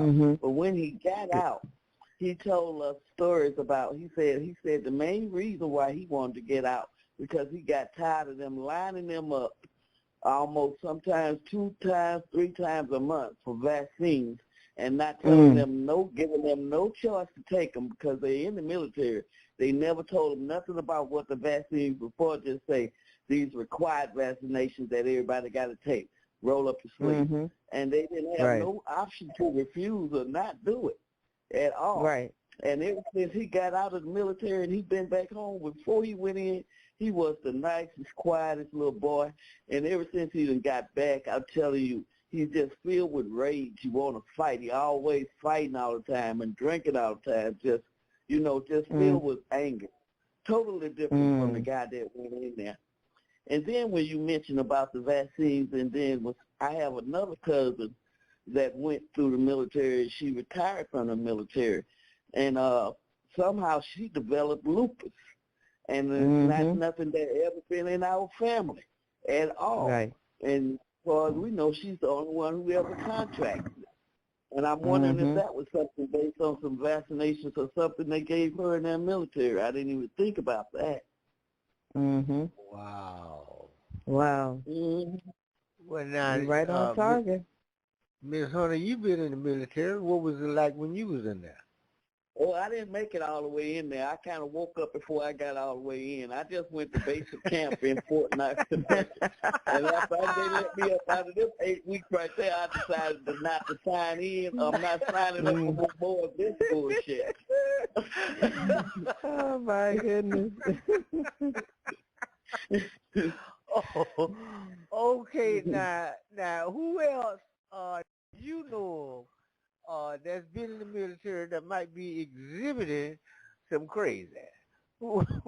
Everybody that I know, everybody in my family, all their friends, everybody. I got a sister and her husband. They both were in the military. One was enlisted, and then the other one was an officer. So they were breaking rules while they was in the military because there wasn't supposed to be no fraternization, but we'll let all that ride. But they've been out of it for a while now. But both of them, I swear, is crazy. Sometimes I can't even have a normal conversation with them. It leads to other things. I say, oh my God, what in the world they gave y'all up in there? Do you ever ask them what was their experience like, and what did they feel about what they went through there? They real military people. They just gonna give me the standard answers. They don't never give me no details on nothing, like everything so top secret.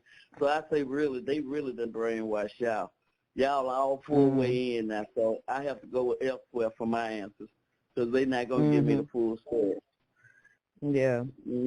Totally brainwashed. But the other thing you were talking about the distractions and social media. When social media first came out, it was a good way to, the only reason why I'm on there anyway is if I'm trying to promote a business opportunity, or it's just a way for me and my family, friends, just to keep in touch, because some people, your friends and your family, you don't talk to for years, or don't see for years, especially if you live in different states and that way. So that's the only reason why I initially joined. But in the beginning, it seemed like they were giving you opportunities to learn real news stories, stuff that's not on the regular news, stuff they try to hide. But it seems like lately they're blocking us from getting any of that stuff, and the only thing they going to post on your page is what they want you to see. You don't even see posts from people that's in your friends. You only see posts whatever they want you to see. That was by design. It's not even a good foundation no more for any type of good regular news. It'll turn into the same bull that you see on TV. Exactly. That's the design. That was exactly by design. Exactly. They got you in, and then they flip the script on you. That's exactly what they do.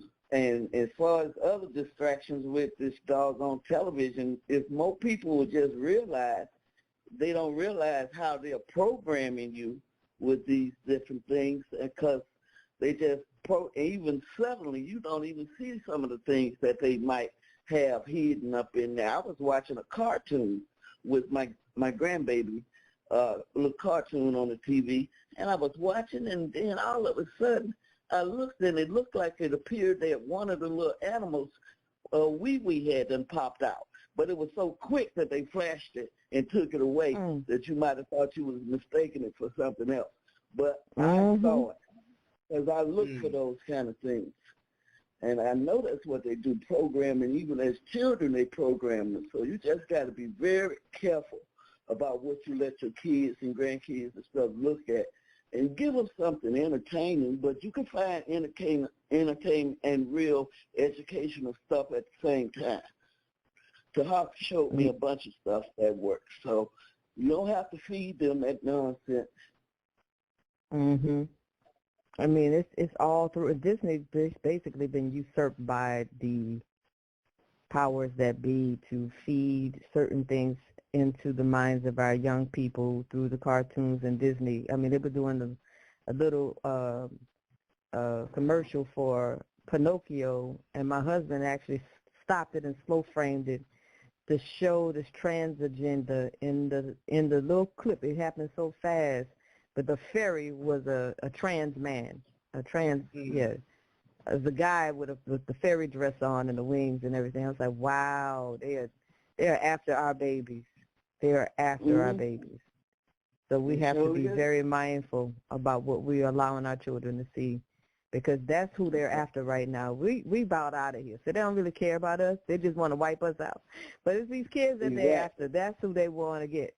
So we got to be careful. If you have children, you definitely want to be careful and mindful of what they're watching and how they're being programmed. You're definitely right on that. But I just want to tell you how much I'm enjoying the show. And right on point about everything that you're saying. I've been noted. I don't trust the government. I ain't had no vaccinations. They're not finna vaccinate me for nothing. And they can try if they want to, but it's going to be a battle. Now, and all my sisters, I got 4 sisters and no brothers, just us 5 girls. Now, all them jokers that had the vaccines, I say, okay, y'all got it now. They want to ridicule me because I'm the only one who ain't got it. I say, I'm going to be the only one around when y'all doggone turn into the Walking Dead, and don't think I won't take you out.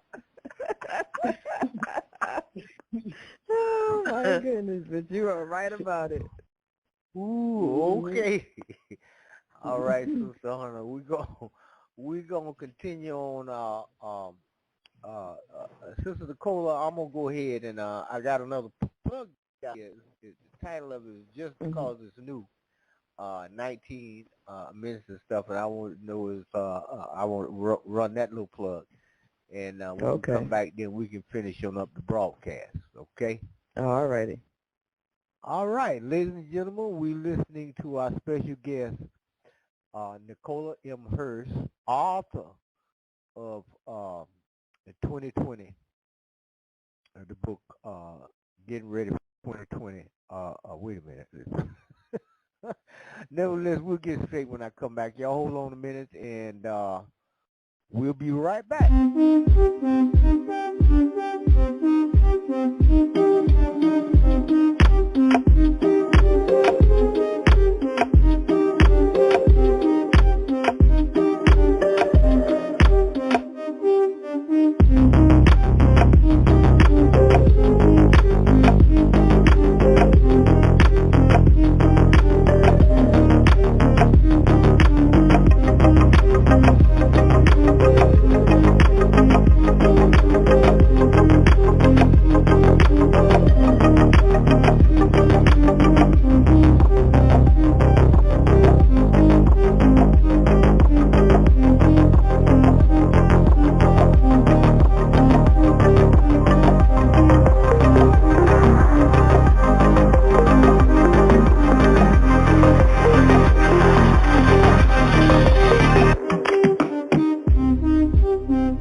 Everybody, we're back, and we are continuing. Our special guest is Nicola M. Hurst. The title of her book is Recovering from 2020.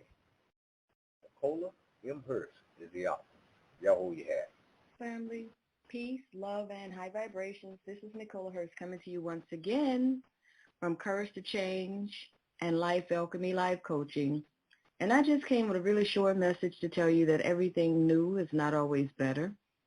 Everything new is not always better, and quick and easy is not always best. Have a moment with me while I share something with you, and I will be right back. Worrying about a legal problem like a consumer issue, medical bill, real estate transaction, landlord-renter dispute, traffic ticket, or estate planning?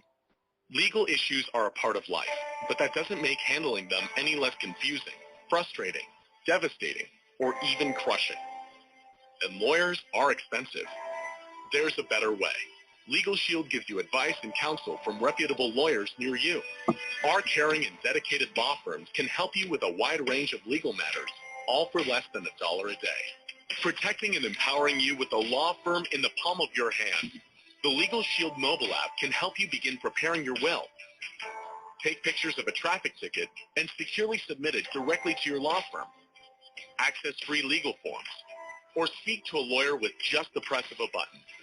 You can also upload a contract or document for legal review. Contact your law firm to have a phone call or a letter made on your behalf, or call 24/7, 365 in an emergency. Need fast answers to common legal questions? Chat with our legal bot, Aaron, anytime. Legal Shield protects over 1.8 million households in all 50 states, plus Canada and the United Kingdom, liberating our clients from legal frustration. Knowing you have a law firm in your corner protecting you can be empowering. Worry less and live more. Sign up for Legal Shield. Hello family, I'm back, and I am sharing some information on Legal Shield just because I think that being prepared is better than being unprepared. And I also feel like the last time we got hit in 2020, most people were caught off guard. There were a lot of situations that happened where people didn't see it coming. Most people didn't see it coming.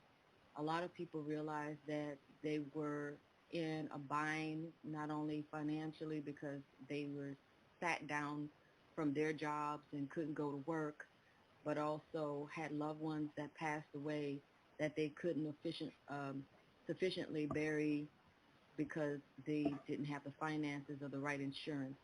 All of those things that I am showing you now are things for you to get yourself prepared for the next wave that is coming. And I want you to make sure that you have everything that you need in place. And so that is why I'm doing my part to present tools that I know that work. For those of you who are looking for extra income, this is a way to make extra income. For those of you who need to get your last will and testament together or your estate planning together, this is a great way to do that. A lot of people who have a little rental property have had problems with their tenants during this time frame of 2020 because they couldn't collect rent. Well, you have legal forms and legal help when you have to deal with certain things regarding things like, your rental property or et cetera. just a host of things that you can get yourself prepared for and be able to utilize these tools so that when the next wave hits, you are ready. If you need any help with any of these things, please give me a call. Contact me at www.nhalchemy.com. All of my links are below for Legal Shield and beyond. So all the things that you see that are brand new, getting back to my message, is not always better. A lot of the things that I learned back in the military in the early 90s, I am seeing play out today. A lot of the things that I didn't think that the human psyche would get caught up in, I am watching us go down a roller coaster hill that is so fast and so steep, it's not even funny. What do you mean, Nicola? Well, I'm glad you asked. I never thought in a million years that people would think that their electronics would be something that they have to keep upgrading. Now, understand sometimes we're pushed out of the market by the actual companies themselves, and so you might want to hang on to a certain phone for an unlimited amount of time. I remember back when I had the flip phone back in the day, and I just wanted to be able to call people when I need to call people, and occasionally I did the long type of texting back when you had to go A, B, C, D on each key. And I was forced out of that because everybody wanted to upgrade to mass texting. And so the only thing that can accommodate that back then was like a BlackBerry. So I was forced into a BlackBerry against my will because I just wanted to hang on to my phone. And then was forced out of the BlackBerry into a smartphone because we kept upgrading. Every upgrade means that you lose a certain sense of something that you held as in regards to your privacy or your own personal well-being. Like when you had a phone be just a phone, you didn't have all of your personal information in the phone. And we're in such a weird time right now where a phone is not just a phone. And if you left the house without a phone, you almost panic because there are no more phone booths. So like if you went somewhere and it's like, oh, I forgot my phone, you can't go to a phone booth. And because the phones are so personalized now and you have all of your data in the phone, you're reluctant to allow anybody to even utilize your phone to make a quick call.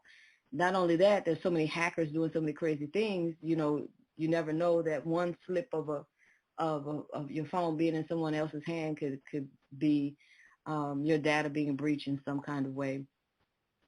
And so there's a lot going on with the electronics, and each time we decide to upgrade, we lose something.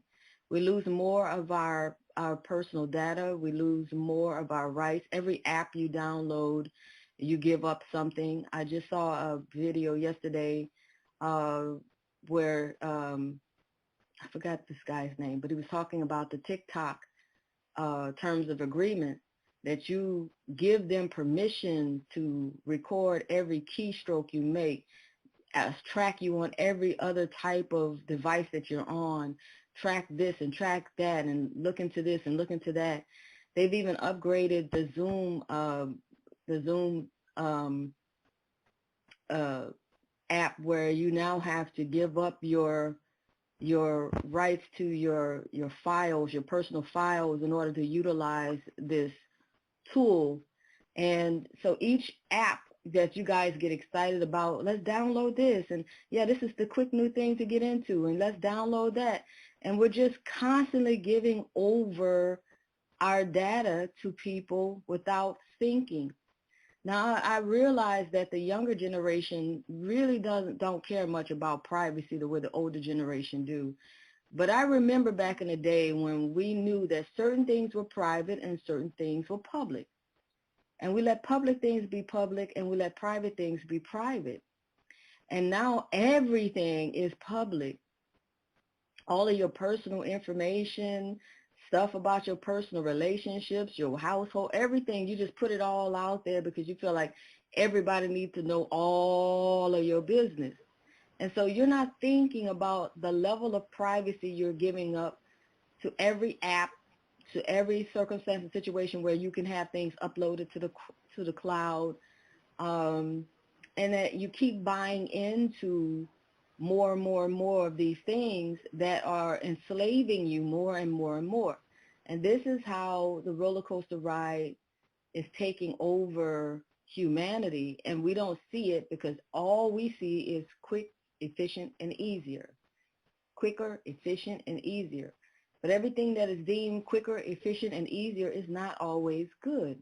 And if the masses could stop buying into the foolishness, maybe we could slow the train down and keep some of our autonomy and keep some of our humanity in a process of fighting this war, which I said is a war for the soul more than anything else, even though technically we're in World War III when it comes to Ukraine and Russia. That Ukraine situation is us.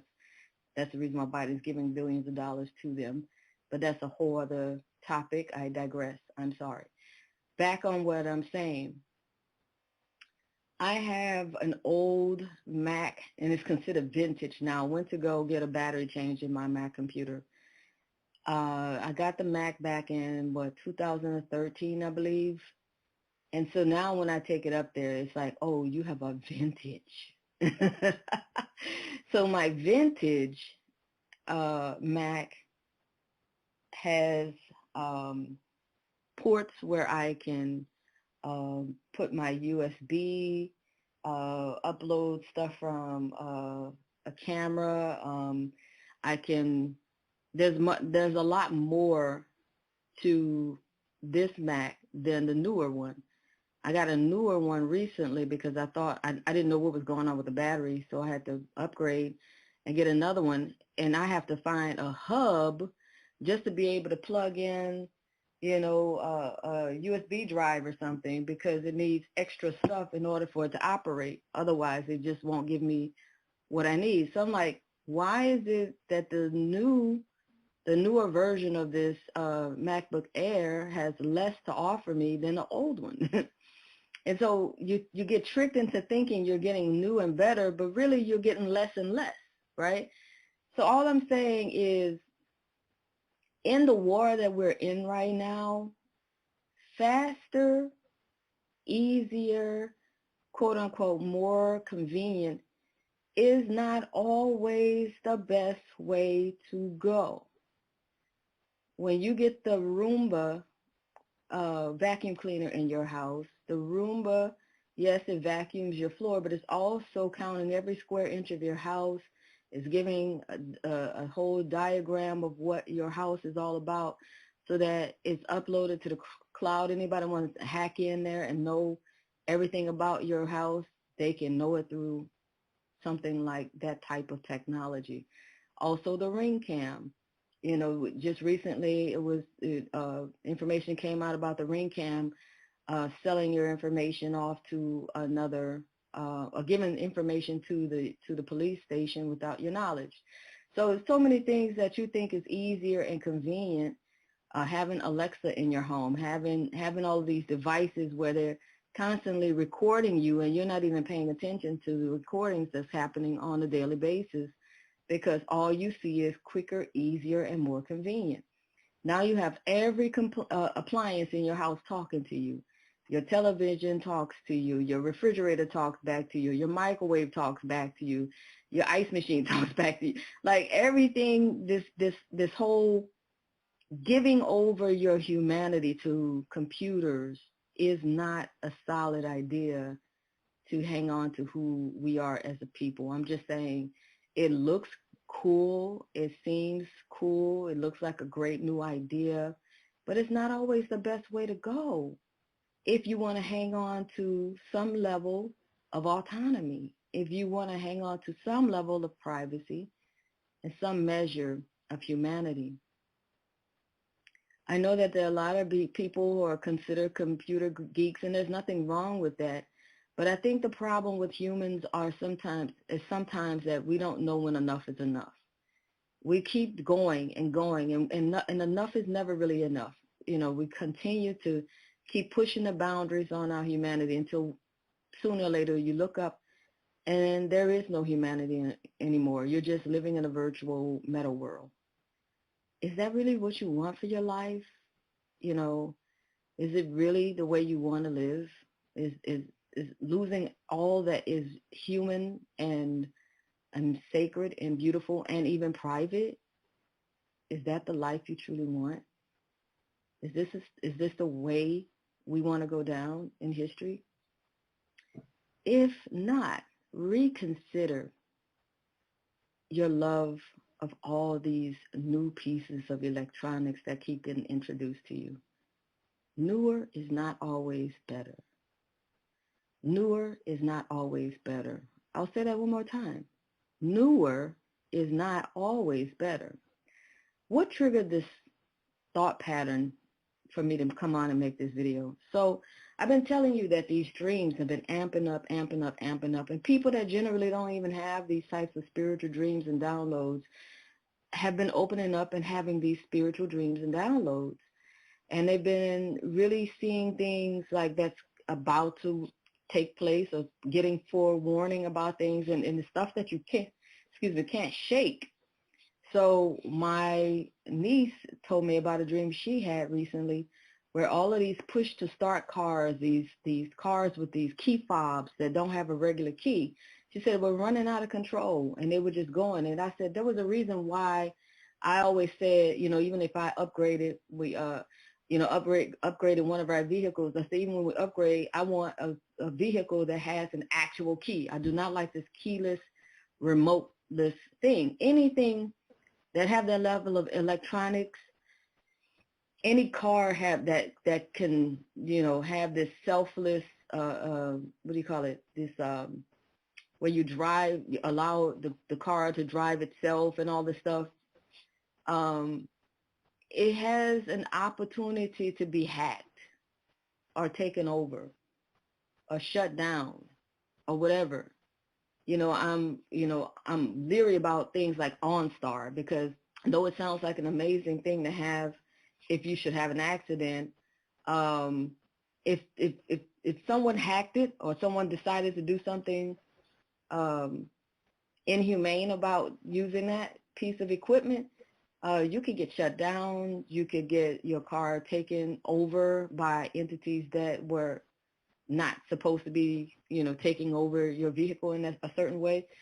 So anything that is computerized in that way has the ability for you to lose control over it, or for it to be hacked and misused against you. So she has this dream about the cars driving all over people and driving all over other cars and things because they're just out of control.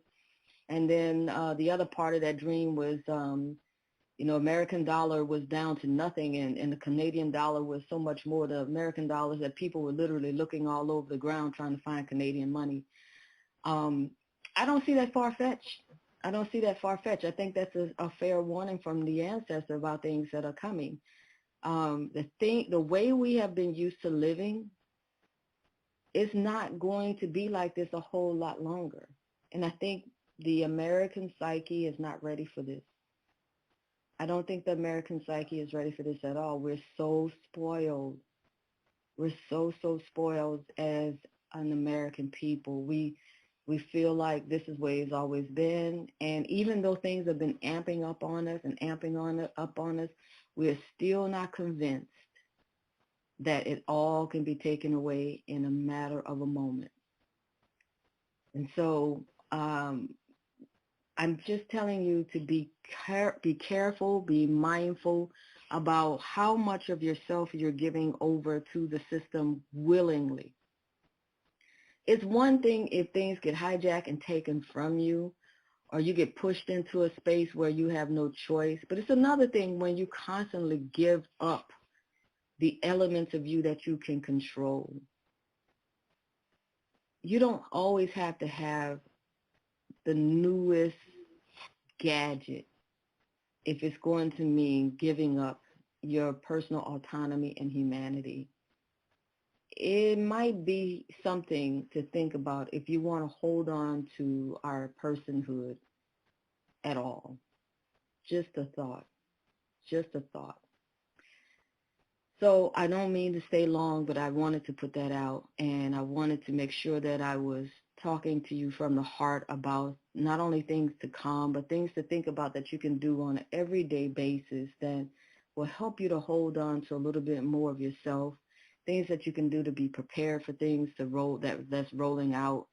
Don't be caught off guard if you can help it. And if you do, and you just not listening to what the warning signs are, or given all the information that is being put before you, not paying attention to it, you can't say you weren't warned this time.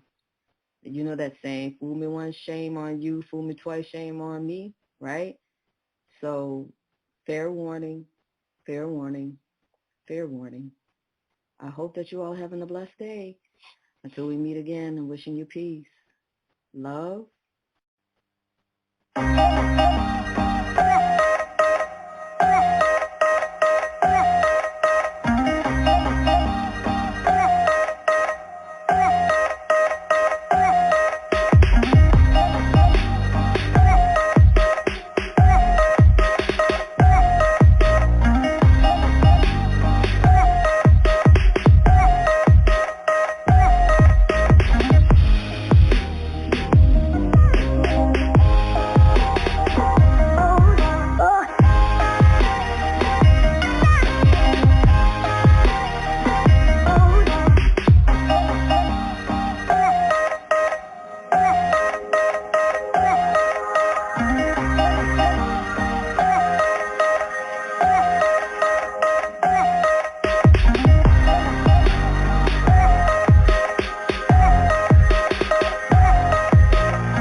Ladies and gentlemen, we're back. Our special guest is Nicola M. Hurst. And tonight's topic is just because it's new doesn't mean it's good. I'm going to open back up the phone lines and let our sister back in and see if she's still with us. Sister Nicola, you still with us? I'm with you. All right. I'm right here. We got about 11 minutes to go. You want to fill us in on some last information that we need to know? Yes. Thank you for the opportunity once again for allowing me to be on the broadcast to get this information out to civilians. I think it's imperative that we keep our eyes open and our spirits in tune and keep ourselves tapped in to our own inner knowing. You cannot trust your government. You cannot trust the news. You cannot trust your doctors. You got to trust yourself. You have to trust your inner knowing. You have to trust your gut. You have to trust that the spirit that lives within you will help you navigate the vicissitudes of life right now. If you have trouble with that because of childhood trauma, pain, addiction, or anything that you have had issues with that cause you to feel self-doubt, not feel like you can trust your own inner knowing, reach out to me at nhalchemy.com, Life Alchemy, Life Coaching. This is where I do my greatest work, is I work with the inner child. I work with the pain and the trauma of childhood so that we can get you to work out that stuff, give it a voice, and allow you to get back in tune to yourself so that you can navigate your life according to what is deepest in you. You have the power within you. You have more power than you could possibly know within yourself. The spirit, the source energy, the one creator, God, however you choose to name that source, because I'm not going to, say it's this or that or the other. Whatever you choose to name that source, that's the source that lives within you. But most people are so afraid of having the level of responsibility over their own life and autonomy over their own life. They acquiesce it over to any and everybody, the doctors, the government, the people around them, anything, just so that they don't have to hold themselves accountable to governing themselves in these situations. If you're doubtful of how to do that, contact me. Let's do some inner child work. I have been holding a half-off special for coaching now for a month. I just decided I was going to extend that through the month of September. It generally costs about $100 for a phone session. Right now it's only $50 because I realize that people need some help and a lot of people don't feel like they can afford it. So I slashed my prices in half just to be able to offer the services that I can on the level that I can offer them. So please reach out so that you can go within. I say that because anything and everything that's not teaching you to go back within yourself, to trust your own inner knowing and your own gut, you need to question it. Right now, you can't even trust your church because pastors were getting paid $30,000 and up to get their parishioners to take their doggone vaccine. If you hear them skewing a message a certain way, just know that your, I hate to say that, but your pastor been paid off, okay? I'm not going to go that deep in that. I don't think people can handle that, Tarhaka. So but be a knockdown drag out on him. I know, right? I'm not going to go there. I'm not going to go there. Pastor Robinson. I'm not going there. I'm not going there. But I mean, when you think about the people that have been pushing it over the pulpit, I want you to reconsider giving all of your power over to pastor. Just saying, you have to learn how to trust yourself. You have to learn that the God that is within you can guide you, and there's help, there's spiritual help all around you. Now, that's one element of what I offer. At the beginning of one of my videos, you heard me talk about Legal Shield. That's another thing that I offer. I have a link for that as well. I don't know if you have it in your clip, Tarhaka, but yeah. Okay, if my link for Legal Shield is there, pull that up. You can contact Legal Shield for end of life stuff and just for regular, just having a lawyer on deck. Most people can't afford to just have a lawyer on retainer 24/7, so they think. But this is a program where you actually can pay $24 a month and have a lawyer on a team, a legal team around you for as much as you need it. And trust me, I wore it out because during the freak of nature 2020 freeze here in Houston, Texas, where all of our pipes burst and all of these issues we had with our homes, my whole rental property had to be gutted out and redone, and I needed to know I had the right contractors and everything, and so I called and worked my lawyers to death, okay? It was the best thing ever to say, let me put my legal, when the insurance company started dragging their feet about giving me my money, I said, let me call my lawyer, and they put a letter out there, and immediately I started getting my money. So you could do that for $24 a month. That's all I'm saying. If you want to sell Legal Shield, that's only $99 to get in, and then you can do exactly what I'm doing with that. So that's another element. This helps you also to put your trust and your wills together for end-of-life stuff. And you know, our people, we don't want to talk about this stuff, but we have to in order to prepare ourselves for things, because things are happening so fast around us. And the other thing that I would like to offer, like I said before, if you need someone to help you with your insurance policy or to get an insurance policy, or just to basically help you to reconfigure your finances or whatever, to construct what you need for now to go into the future, we can do that as well. So please contact me at www.nhalchemy.com, www.nhalchemy.com, for any of those things that I listed. You can catch me on YouTube at Courage to Change. I talk about a lot of recovery stuff to help you work through some of those inner child issues, as well as prepping stuff and all those things that I talked about on the videos that we played today.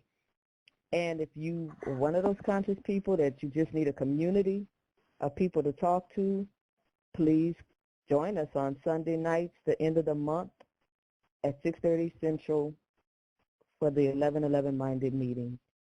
It's been my joy to be able to speak to you tonight. Thank you so much again, Tarhaka, and peace and blessings. All right, sister. We're certainly grateful for you being here, dropping the information that you did. This is vital information that you gave us, and we're going to be converting this broadcast into a video.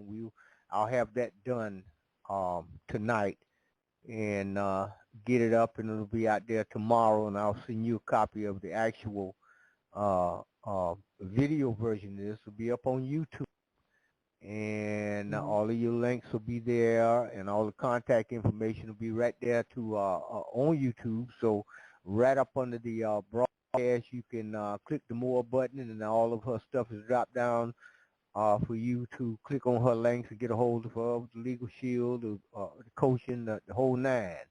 It'll be right there tonight.